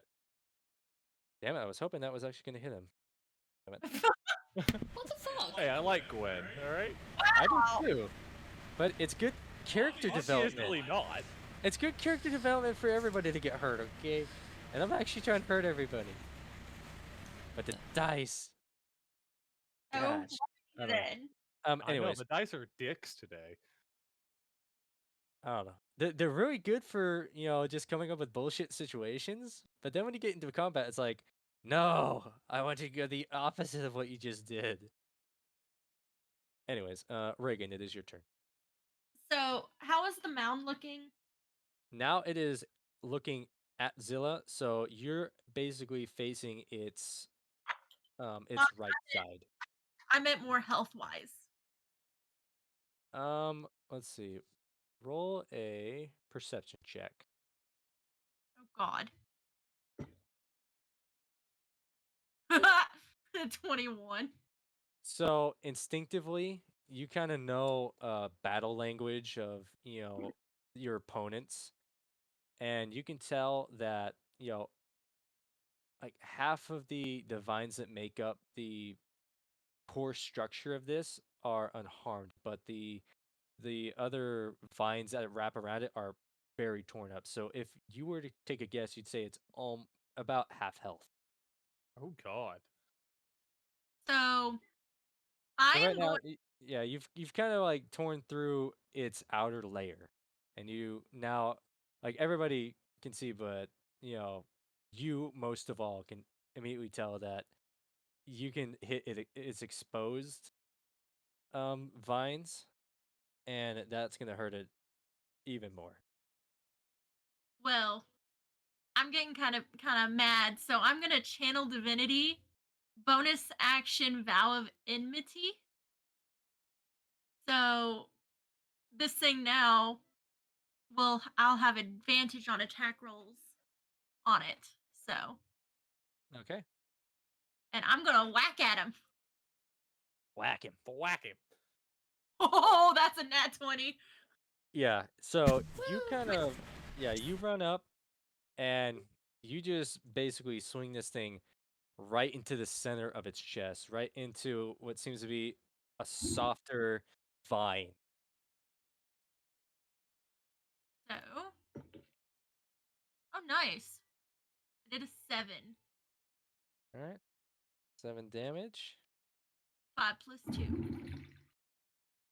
Yeah, that ripped a good chunk of the fresher vines, like the younger vines out, and you watch as Yeah. this thing kind of staggers back a little bit. It's still standing, so.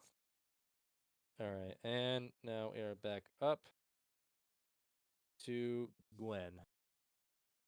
He pulled the old stab the twig and then jump over the cart trick, you know. So he's still got this spear out.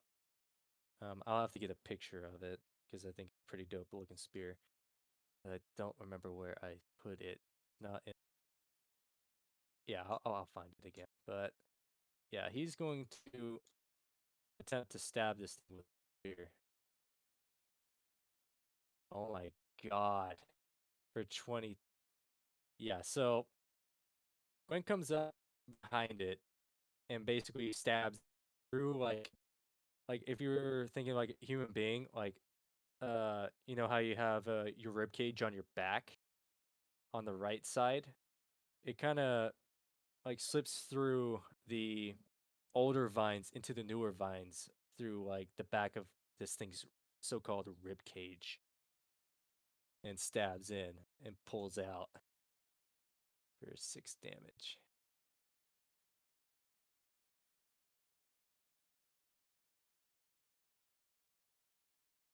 And that already hurt it.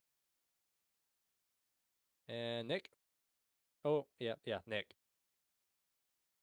So I still have something right next to me, don't I? Oh, wait a minute. No, I think I had it above you. I mean, you both you and this twig blight rolled a 20. So, shit, did I have it attack you and then you dodge, or was it? Yeah, it went first. All right. Then I'll go with that. So it's just gonna do the same cookie cutter attack of claws. Does a 22 beat your armor class? Barely. I think you just got me. All right. So yeah, it runs up to you. It doesn't like jump on you, but it does run up to you, and it like scratches across your face for 3 damage. Okay. I need to kill this thing now. Yep, and now it's your turn. You know what? I've not used it yet. Let's whip out the dagger. Nice. All right, for 21, immediately, yeah, you hit it. For 2. 2 damage. Okay, you kind of like flip your dagger out. You like do like a cool little spin with it with your hand, and you grab the handle again, and you just thrust it straight into this, twig light's like chest, and you pull it out, and it seems like that really fucking hurt it. It like almost winces in pain like a normal human being would. Like grabbing at its chest, it falls to its knees, and its head like hangs low. And that will be your turn. Unless you had like a bonus action. Nah, that was it. Alright, Zilla, Me. you. Ooh, okay, so.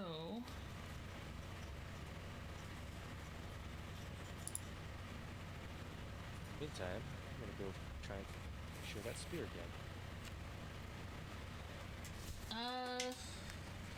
I guess I'm gonna longbow the mound again. Alright.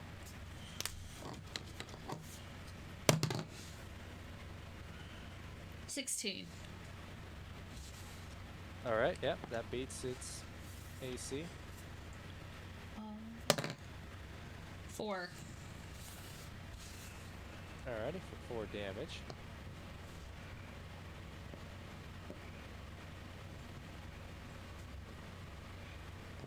Alright, and it is now the mountain's turn. It is facing you. You just shot an arrow at it. Sorry to say it, but you still kind of got its attention, so it's gonna try and engulf you now. I'm sorry, what? Yeah. Yeah. Huh. You tried that with me earlier, right? Well. Fuck. Okay. Alright, yeah, you're gonna have to roll a Constitution saving throw. Oh, Constitution saving throw is a +2, so 18. Alright, so you're able to back away from it before it grabs you. Like, it almost is able to, like, wrap around your leg, but you're able to pull it back in time before it actually gets a full revolution around it. Alright, and Reagan, it is your turn. I'm going to be attacking him again. Got a bash it. Yep. So.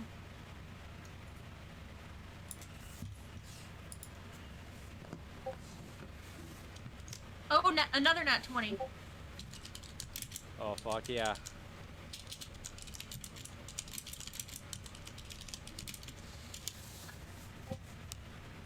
Oh, it rolled 2 of them. So. Crit! Rolled 6 for that.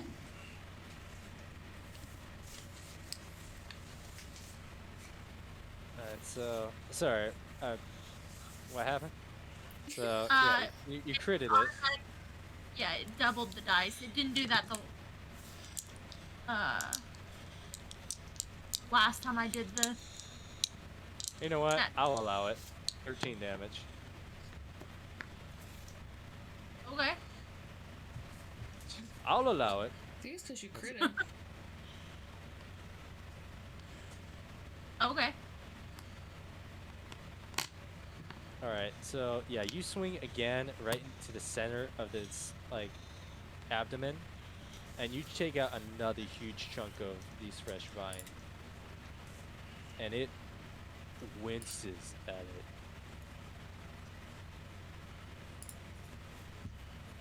Alright, and that was Reagan's turn. Back up to Gwen. He is watching this, and yeah, he's gonna use his spear again. God damn, 18 and 6 damage. So he slices like the back of its leg, let's say. 6 damage. I hope we eat this damn vine. Alright, and then the twig blight in front of you, Nick. It's gonna probably try again with the claws. God damn. A 21 Yep. for 5 damage. So, God, I don't know how I'm getting so many high rolls with this shit. This is actually getting a little bit ridiculous. But Good job, Dawson, Jill. Alright, so 5 damage for me. yeah, so it kind of pulls a little bit of a fast one on you. Like it's holding its stomach, and then it kind of jumps up, and it's actually like the top of its head is a little bit spiky from all the branches, and one of those scratches you on the arm. And it is your turn now. Well, let's try to hit him with a dagger again. 14 to hit. Yep. You hit. 4. And yep, this time you get like really pissed off, and you then again you go like a sideways stab, and you stab it like in basically what would be the side of its skull if it was a human being, Oh my lord. and you twist, and you pull out, and the thing falls dead. Yay! How much HP did those have? 4. I thought it was 4. Yeah, you stabbed it for 2, and then you basically critted it.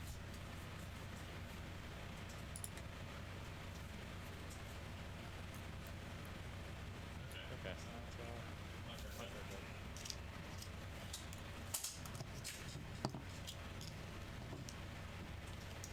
Alright, so Zilla, it is your turn. What's left? Just a big guy. Big chungus. That's what I thought. Okay.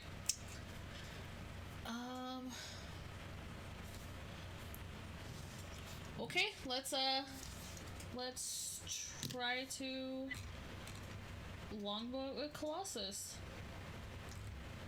Alright.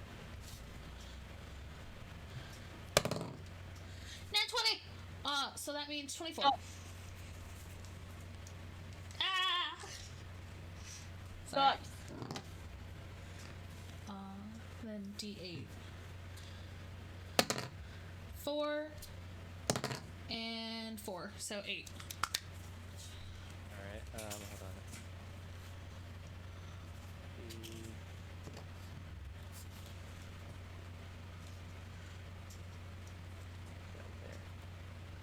Found Gwen's spear again.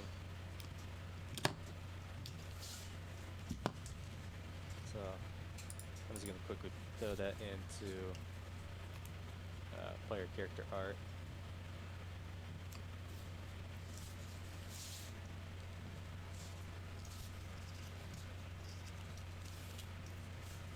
It's my first 20 of the game. I'm hella happy about that.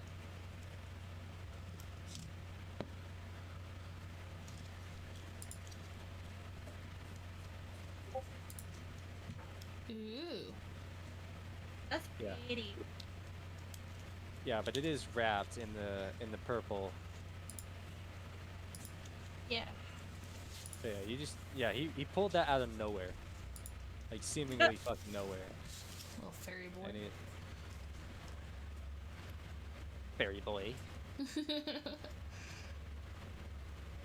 Like a Ocarina of Time.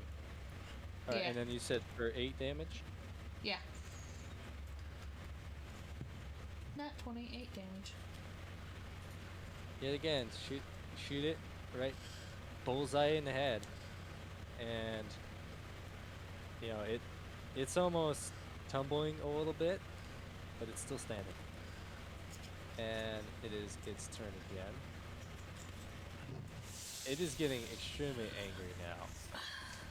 And time to whip out the multi-attack. Oh, joy. And seeing as Reagan's been doing the most damage to it, it's very pissed off at you. So it's going to attempt to multi-attack you, Reagan, and you're gonna have to do a DC of 14. So, yeah, you're gonna have to beat a 14 in order to escape this multi-attack, Reagan. In like my AC. Your DC. What DC? Basically, just roll a D20. It's gotta be higher than a 14.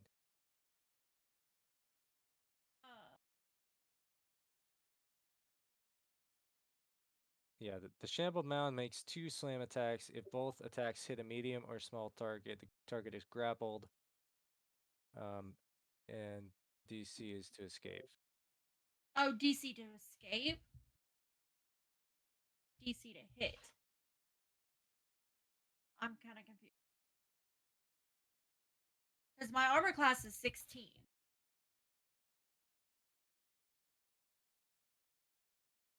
It honestly doesn't say. I mean, as I click the button to say, it just says multi-attack, escape DC 14. Oh. Interesting. Well, I rolled a 5 then.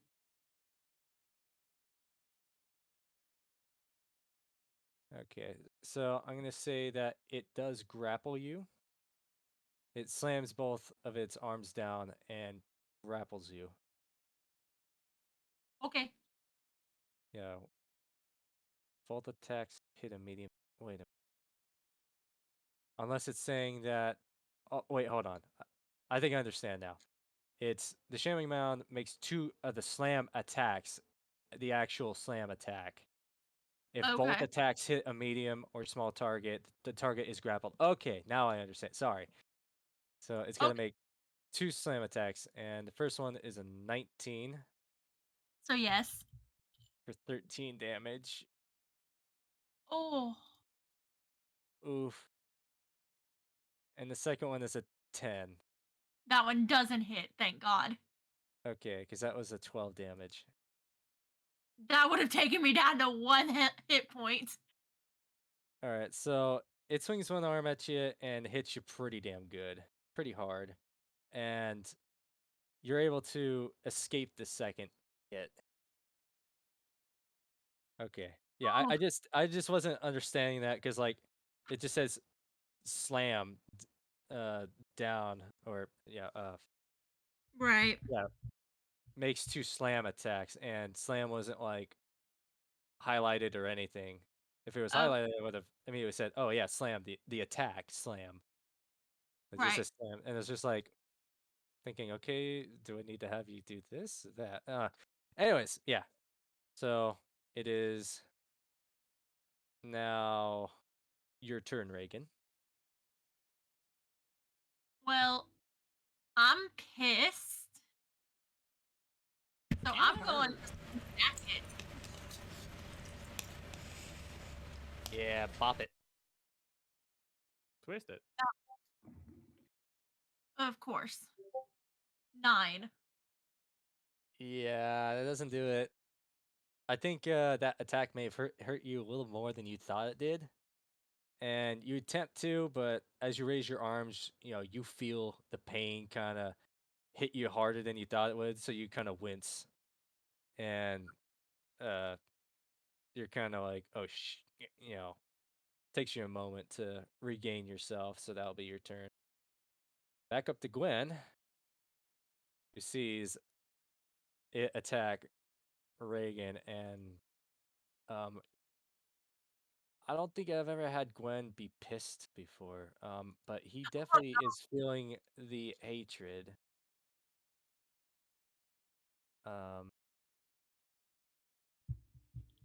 Wait a minute. Oh, he had to commune with nature, so what this is, so he would know.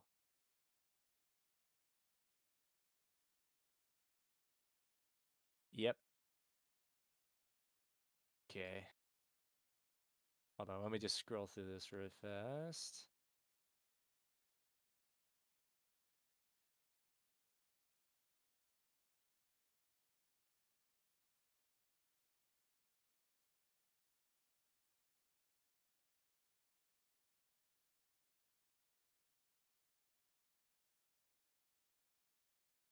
Okay, well, wait a minute.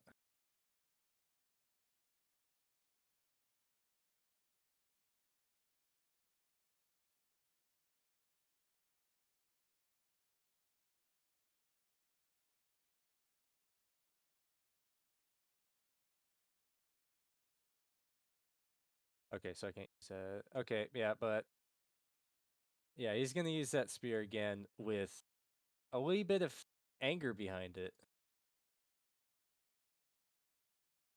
For a 17. Yep, still beats the armor class for 6 damage.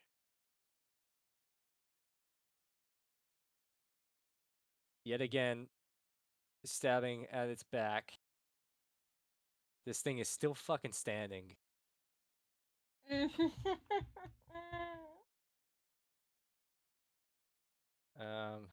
Nick, come on, buddy. We can do this. Kill it with fire. Get it with fire. You know, no matter how much fun that would be, we're gonna ice knife him again. That's a good idea. He's just still got the card on the back of it. He don't want that card to catch fire again. So 18 to hit. He Awesome. has You to hit do it. another dexterity throw. Beat Dexterity. 12. It got an 11, so it did not. Okay, and I actually cast level 2 of this, so damage for that, and then how many is it? Gets 3d6s? Yeah.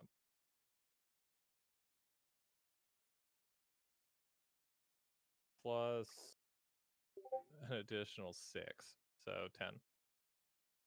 All right. So you do that, and the actual ice daggers actually they basically rip through its back and out its front. And this thing almost looks like it's about to topple over under the weight of the cart. Zilla, it is your turn. Well, I'm hoping this thing is just about dead after all this damage, because good God. I mean, they did tell us not to go this way. I mean, you're right.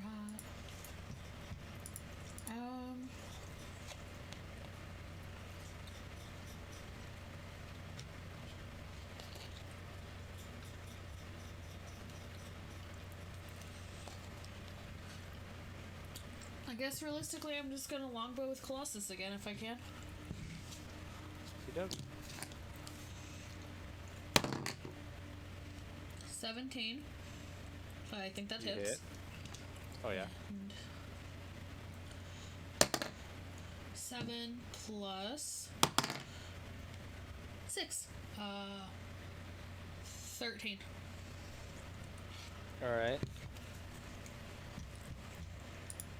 And with that, you watch as Zilla fires one more bolt, seemingly right into the center of its chest. And not only does this thing groan in a slight, just almost sad whimper, it then falls heavy as the cart nearly crushes it. And as basically this cart slams to the ground, the vines seem to unravel from the bottom of the cart as this creature almost slithers in basically back into the hole, leaving the cart right on the ground. You are all out of combat. Very well done on your very first round of combat. out of game, that monster had 136 hit points. Oh my lord. Oh my fucking god. It only had slam and grapple, and then the multi attack, which, yeah. Let's see. I mean, shambling mound, large plant, underline, armor class 15, hit points 136, speed of 20, roll initiative -1, and it rolled an initiative of 13. And where is?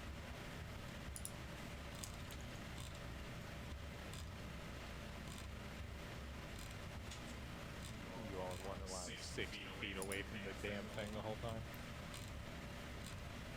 Well, with the end of combat with it, fallen dead or whatever, Reagan's gonna collapse to one knee.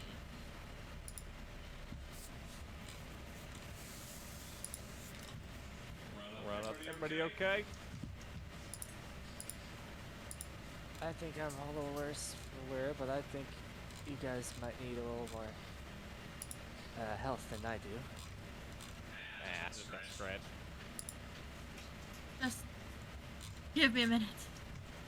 And Reagan's gonna cast Cure Wounds on themselves.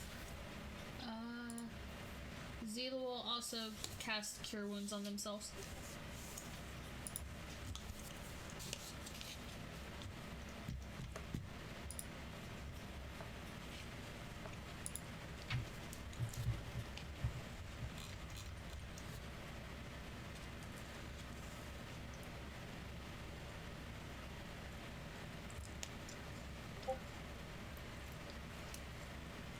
That took me way too long for that dice to work, but I heal 11, which is higher than I can heal, so I'm just full health again.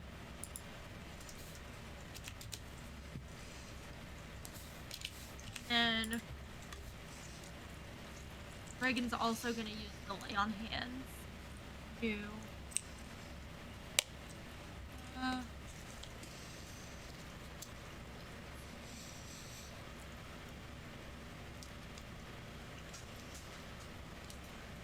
$11 healing, so she's now back up to the How's it Gwen? Do we need to heal Gwen? Gwen, you okay, buddy? Well, I'm fine. Well, to be honest with you, Forrest and Mildred, they give me a little more grief. That's both impressive and sad. I know, I'll be fine. And you watch as he takes his spear and kind of puts it behind his back, and then he moves his arm back to his side, and the spear's no longer there.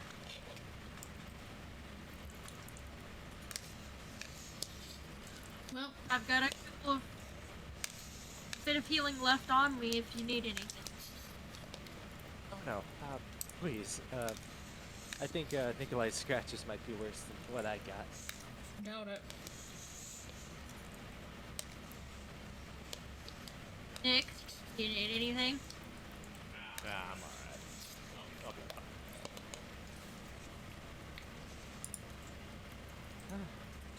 Wes Well, just opened the cart.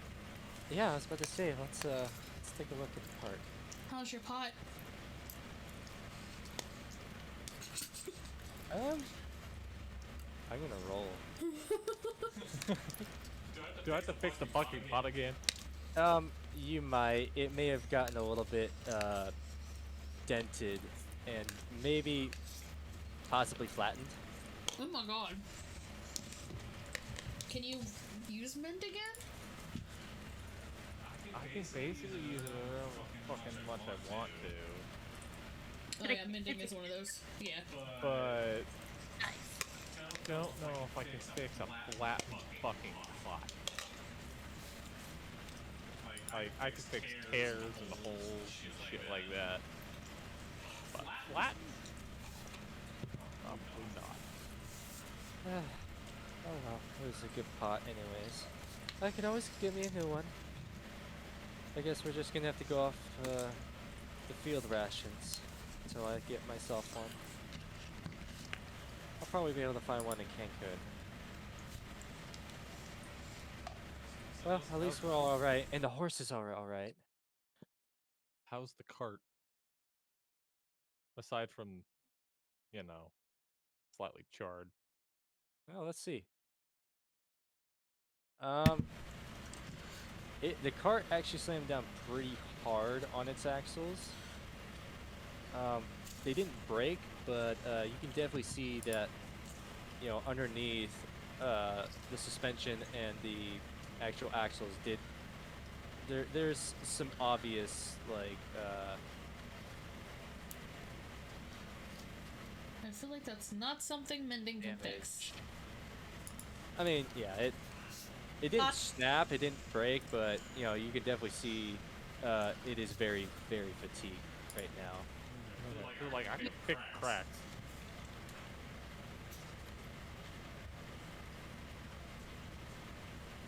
Other than that, the back, call it the tailgate, is charred, and the rope that was holding it up is cut, and the food barrels that were held in the back have fallen out. And I'm gonna say that, let's see, 12 for that. Food that I cooked. Oh dear. Both barrels of food, of dried provision food, yeah, they both broke open, and there's food all over the ground. Pats my little satchel with my seeds in it.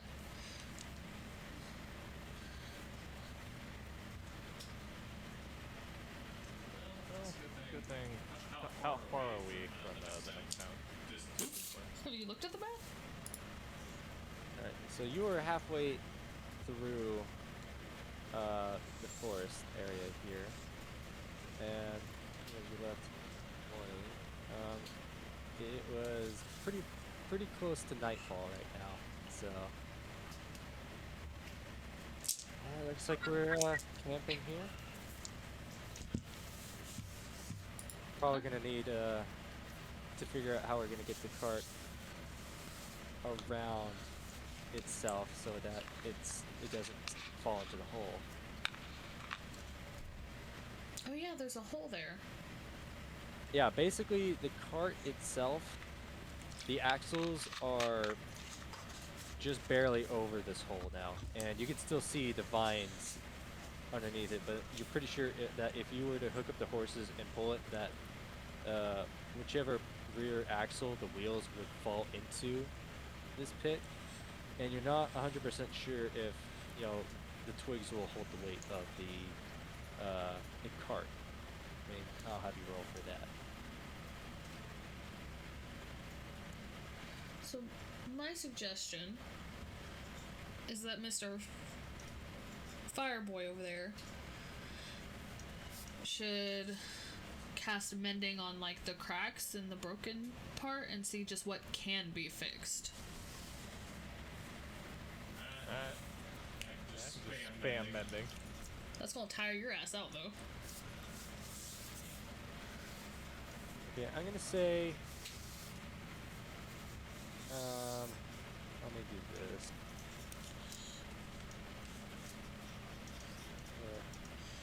And it takes 1 Yeah, minute it's at a per 12. cast, so 1 minute per cast. And you can only, heal or fix something that's about, what was it, like 6 inches by 6 inches? A foot. A foot by a foot? Yeah. Every minute. I'm gonna say, seeing as it's like 7 o'clock where you're at, doing it for about 2 hours, you bring the structure integrity from 12 to like 16 oh my god. out of 20. Oh my god, that's great. Yeah, I mean, basically it's the equivalent of if you took your normal station wagon, lifted it by a crane up, 6 or 7 feet, and then dropped it on its suspension. So Nikolai is gonna be exhausted from 2 hours of casting spells.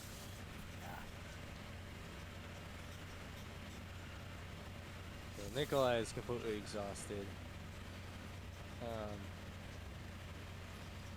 Yeah, Gwen is currently I'd say, you know, you guys clearly rounded the horses back up. Gwen kind of like chalked the wheels of the cart so that it couldn't move forward or backward. Because, you know, we're gonna try and probably move the cart in the morning. Yeah, when we can see better. Yep. And, you know, without the pot and the food, did I say the fresh food or the, no, yeah, the fresh food would be on the back. Because you'd have rations inside, so, yeah, you guys are kind of splitting ration bars. I would have spent the 2 hours while he's fixing that trying to salvage as much food as I could. That's a good idea. So, probably dried meat, a couple fruits, vegetables. A lot of it spilled on the ground. I'm not going to say that the ground is the cleanest thing, and it may have vine juice, vine blood all over it with all the battle. And seeing as, you know, the picture kind of depicts it, it's just kind of icky. Is there a stream nearby? Let's see. You're halfway through. There is not. Damn, I was hoping like there might have been something tiny that even if it wasn't on the map. You know what? How about we roll for it? Actually, roll a. What was it? Nature check. Nature's a +2. Okay. 17. So you kind of jump around like you would in your forest. It's a lot more dense here, but you kind of still get the same vibe. You just feel that, like, you know, this forest needs to be tended to.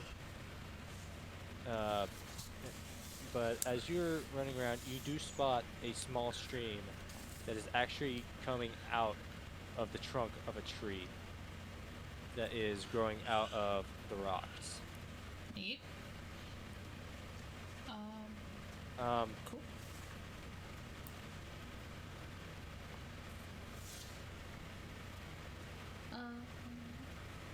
I could suggest to Reagan that we could use that stream then to rinse off. Okay. Like, because realistically, most vegetables come from the ground. They weren't clean to begin with. Little dirt's not gonna hurt anybody. The vine goo might hurt y'all. The vine goo might. Alright, so you're going to attempt to wash the vegetables in the stream? Yes, please. Yep. Alright, And I have clothing that could use to, like, put it all in and bundle it up and kind of... That way they don't float away on us. Good idea. Alright, so... Yeah, you put most of the fruits and vegetables inside of, you know, some of your shirts, and as you're looking at this water, you're noticing it is crystal clear water coming out from this tree trunk. And you wash all the fruits, the vegetables, some of the little bits of slime kind of come off very easily. And, you know, pulling up, you know, out the fruits and vegetables, you do give them a good sniff, and you kind of deem that they are clean.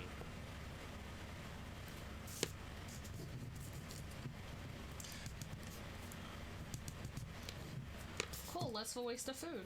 And plus that gives the girls something to do while Nikolai is being master magician over there for 2 hours. Fuck me, by the way.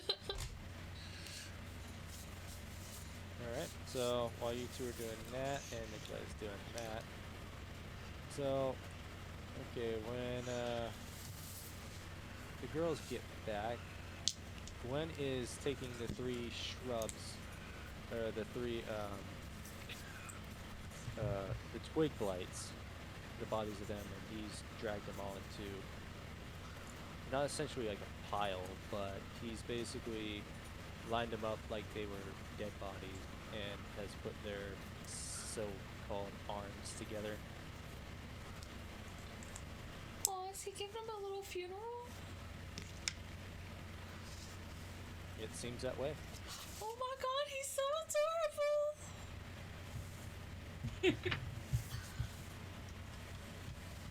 And he's actually going to mutter something under his breath. And I'm going to say, you know, for those who want to hear what he says, roll probably a persuade or a perception. Fuck yeah, I will. Hold on. Where'd my dice go? I'm too distracted.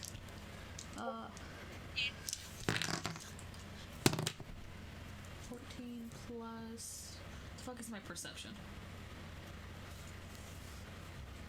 Plus 5. 14, so it's 19. And Ash? 15. Alright, so Ash, you barely catch this, but Zilla, you definitely catch what he says. He says, you all shouldn't be this far out. That fucking little fey boy.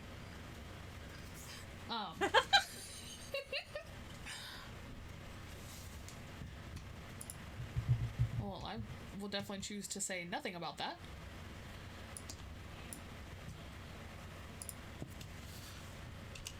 Yeah, he turns back around and you kind of watch as he puts his hand on the ground, and you watch as the earth around these shrubs sinks down, and you watch the earth mold over them and basically sink them back down. Okay. Gwen kind of stands up and he walks over to the cart, and he kind of does the same thing with the big hole. He kind like, you just see the dirt kind of start swallowing up the body as the body seems to sink even further down. So the hole is completely filled in.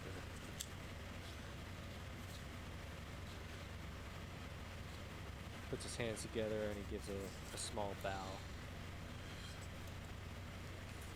Alright. Time for a fireless dinner, I guess. Or, actually, roasted vegetables. Those are really good. Alright, let me see if I can't whip something up. So yeah, he takes the good, nice, good, and clean vegetables, clean with quotation marks, and starts basically almost God, what is that? God, I can't think. What? Skillet. Saute. Starts putting like meat and vegetables on like skillets. What are those? You eat them off the spike. Oh, kebabs. A kebab. Oh my gosh, why can't I remember normal words sometimes? But yeah, he makes kebabs and he starts roasting them over a small fire that seems like Nikolai helped him start. I'm a skill called create bonfire. You bet your ass I used it. With his last little puff of like exhaustion, he's just like, bonfire. Yeah, Nick's on the ground. He's just like, wait, you need a fire? I got you, bro. And just like his arm like extends out, a bonfire appears, and then like he almost like Terminator 2's does like the thumbs up before he nearly passes out. I mean, that would make sense. No matter how you want to flip it, that was a lot of magic for a lot of time. Yeah. The most exhausting part was the 2 dagger thrusts I had to do. Well, the mending for 2 hours would be a lot. Nah. It was the dagger thrust and the fight. Okay? I had to use physical exertion. Okay. That was the problem. Okay. No, obviously. I was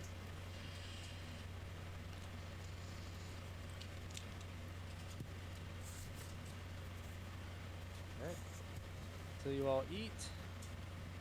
And you all. Hello. Yes. Yes. We eat and. I don't know if he was talking to us. Wait, who is that? Hold on. What? What? Hi, my name's Tom. Thanks for coming to my TED Talk. Wait, Chris? What? Oh, he's not talking to us. There's no way. Somebody came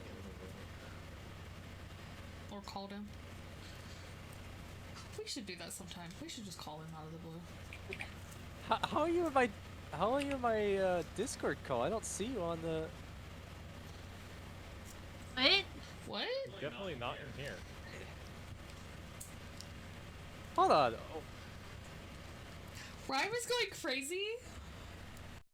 No, I can hear the voice through him. oh my god. Okay. Wait, how am I in Gilded's? I didn't. Oh, he's in 2 Discord calls at once. Oh, Impressive. Oh my. I don't know how the hell that happened. I was just like, what the fuck? Why am I hearing Chris? I don't see him in the Discord. This isn't even in the Discord that we use. Get out of our D&D session.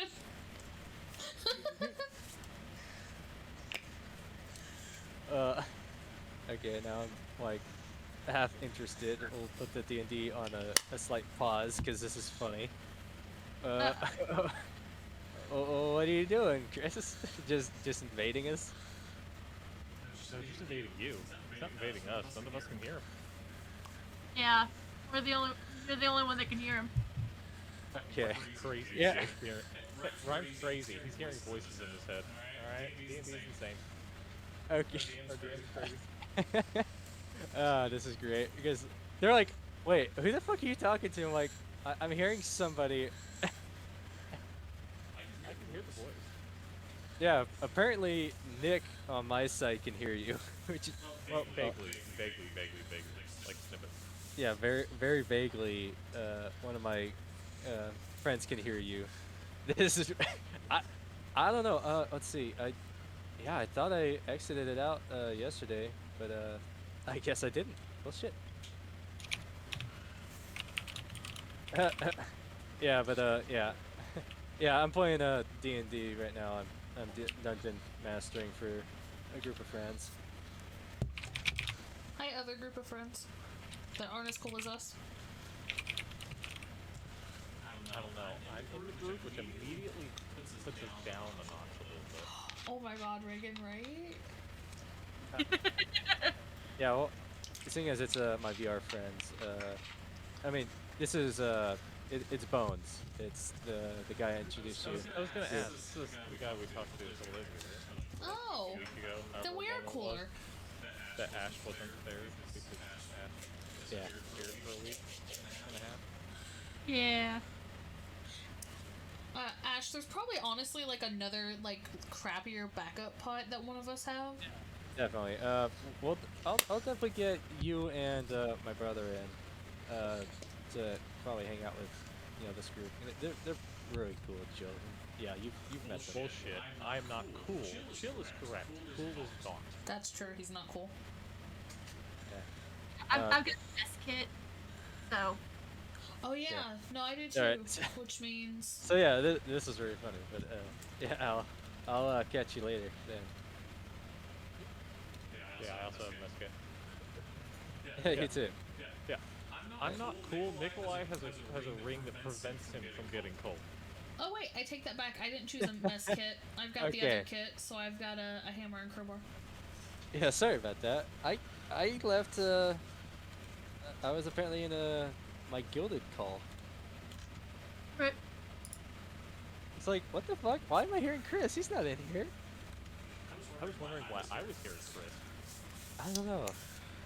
Anyways. I don't know how you got it at once. Question number two. Oh, it's a Discord thing. I've had that happen. Ah. Yeah. Anyways, we'll unpause the game for the moment. Yeah, so everybody's eating kebabs around the fire. I'd say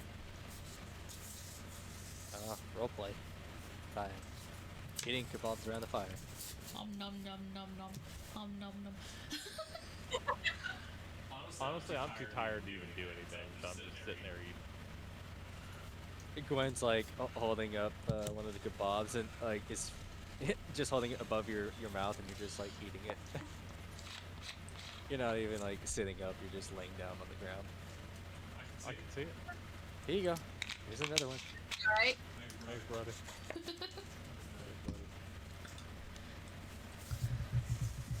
Well, that was different. Just a wee bit.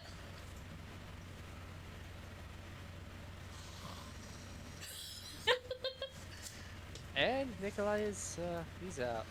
He's out for the count. Well, I guess we should take a short rest then and let everyone recuperate. Well, it is like Nine like o'clock. 11 at this time. So Oh. it's like, okay, I think we should all really get a long rest.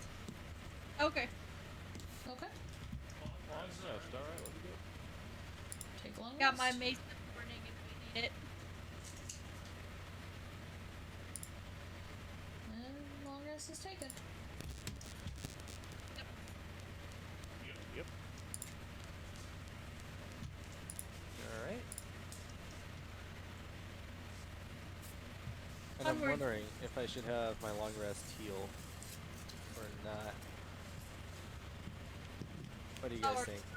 True. Do you want a little bit more realism where, you know, if you take a long rest, it doesn't heal you Well, to full health? I was already healed, and so was Reagan. I'm just thinking, you know, I just need to top off Gwen, but I'm just starting to think like, Oh, I'm still Should down 8 I too. think it depends on the severity of the damages. Like with Gwen, for example, I think he's definitely going to be bruised, and that bruise is going to cause pain. But it's not going to be... Like, it's something that when he wakes up in the morning, like, the pain could not be as bad, but obviously that bruise is going to look hella terrible. Right. I'm cut, so I just got a few scratches on me. Yeah, like, you just need to sleep, dude.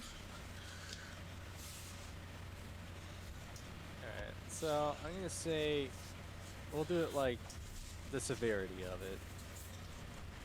So, Gwen's fairy boy, he doesn't count. He'll well, let Pete baby up. let's see, like, you know, scratches and stuff, I'll let you heal for that. But like, yeah, getting bashed or getting stabbed, I'll say every night you get a +2 in heal Okay. for a long rest. Okay. You could have taken the healing. Reagan offered it to you.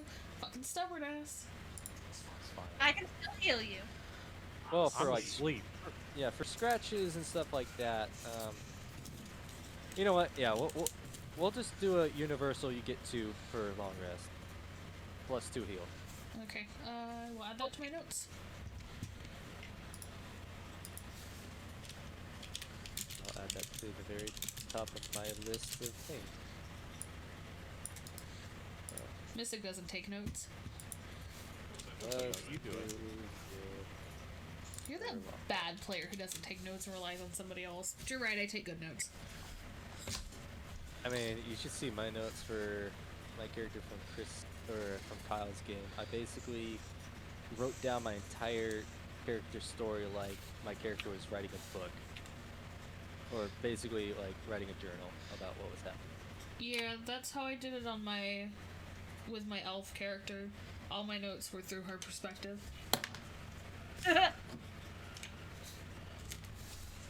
Alright. Everybody wakes up in the morning, very groggy, pretty sore. The horses, you get reattached, and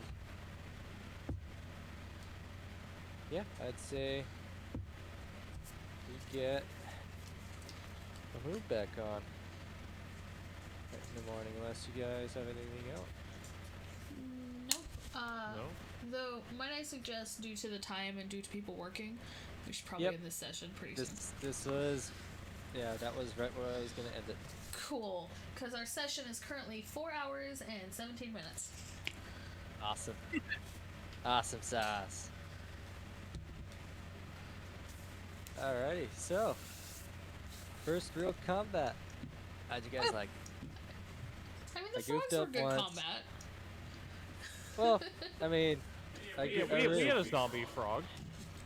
But besides that first teaser combat. I like the zombie frog. zombie frog.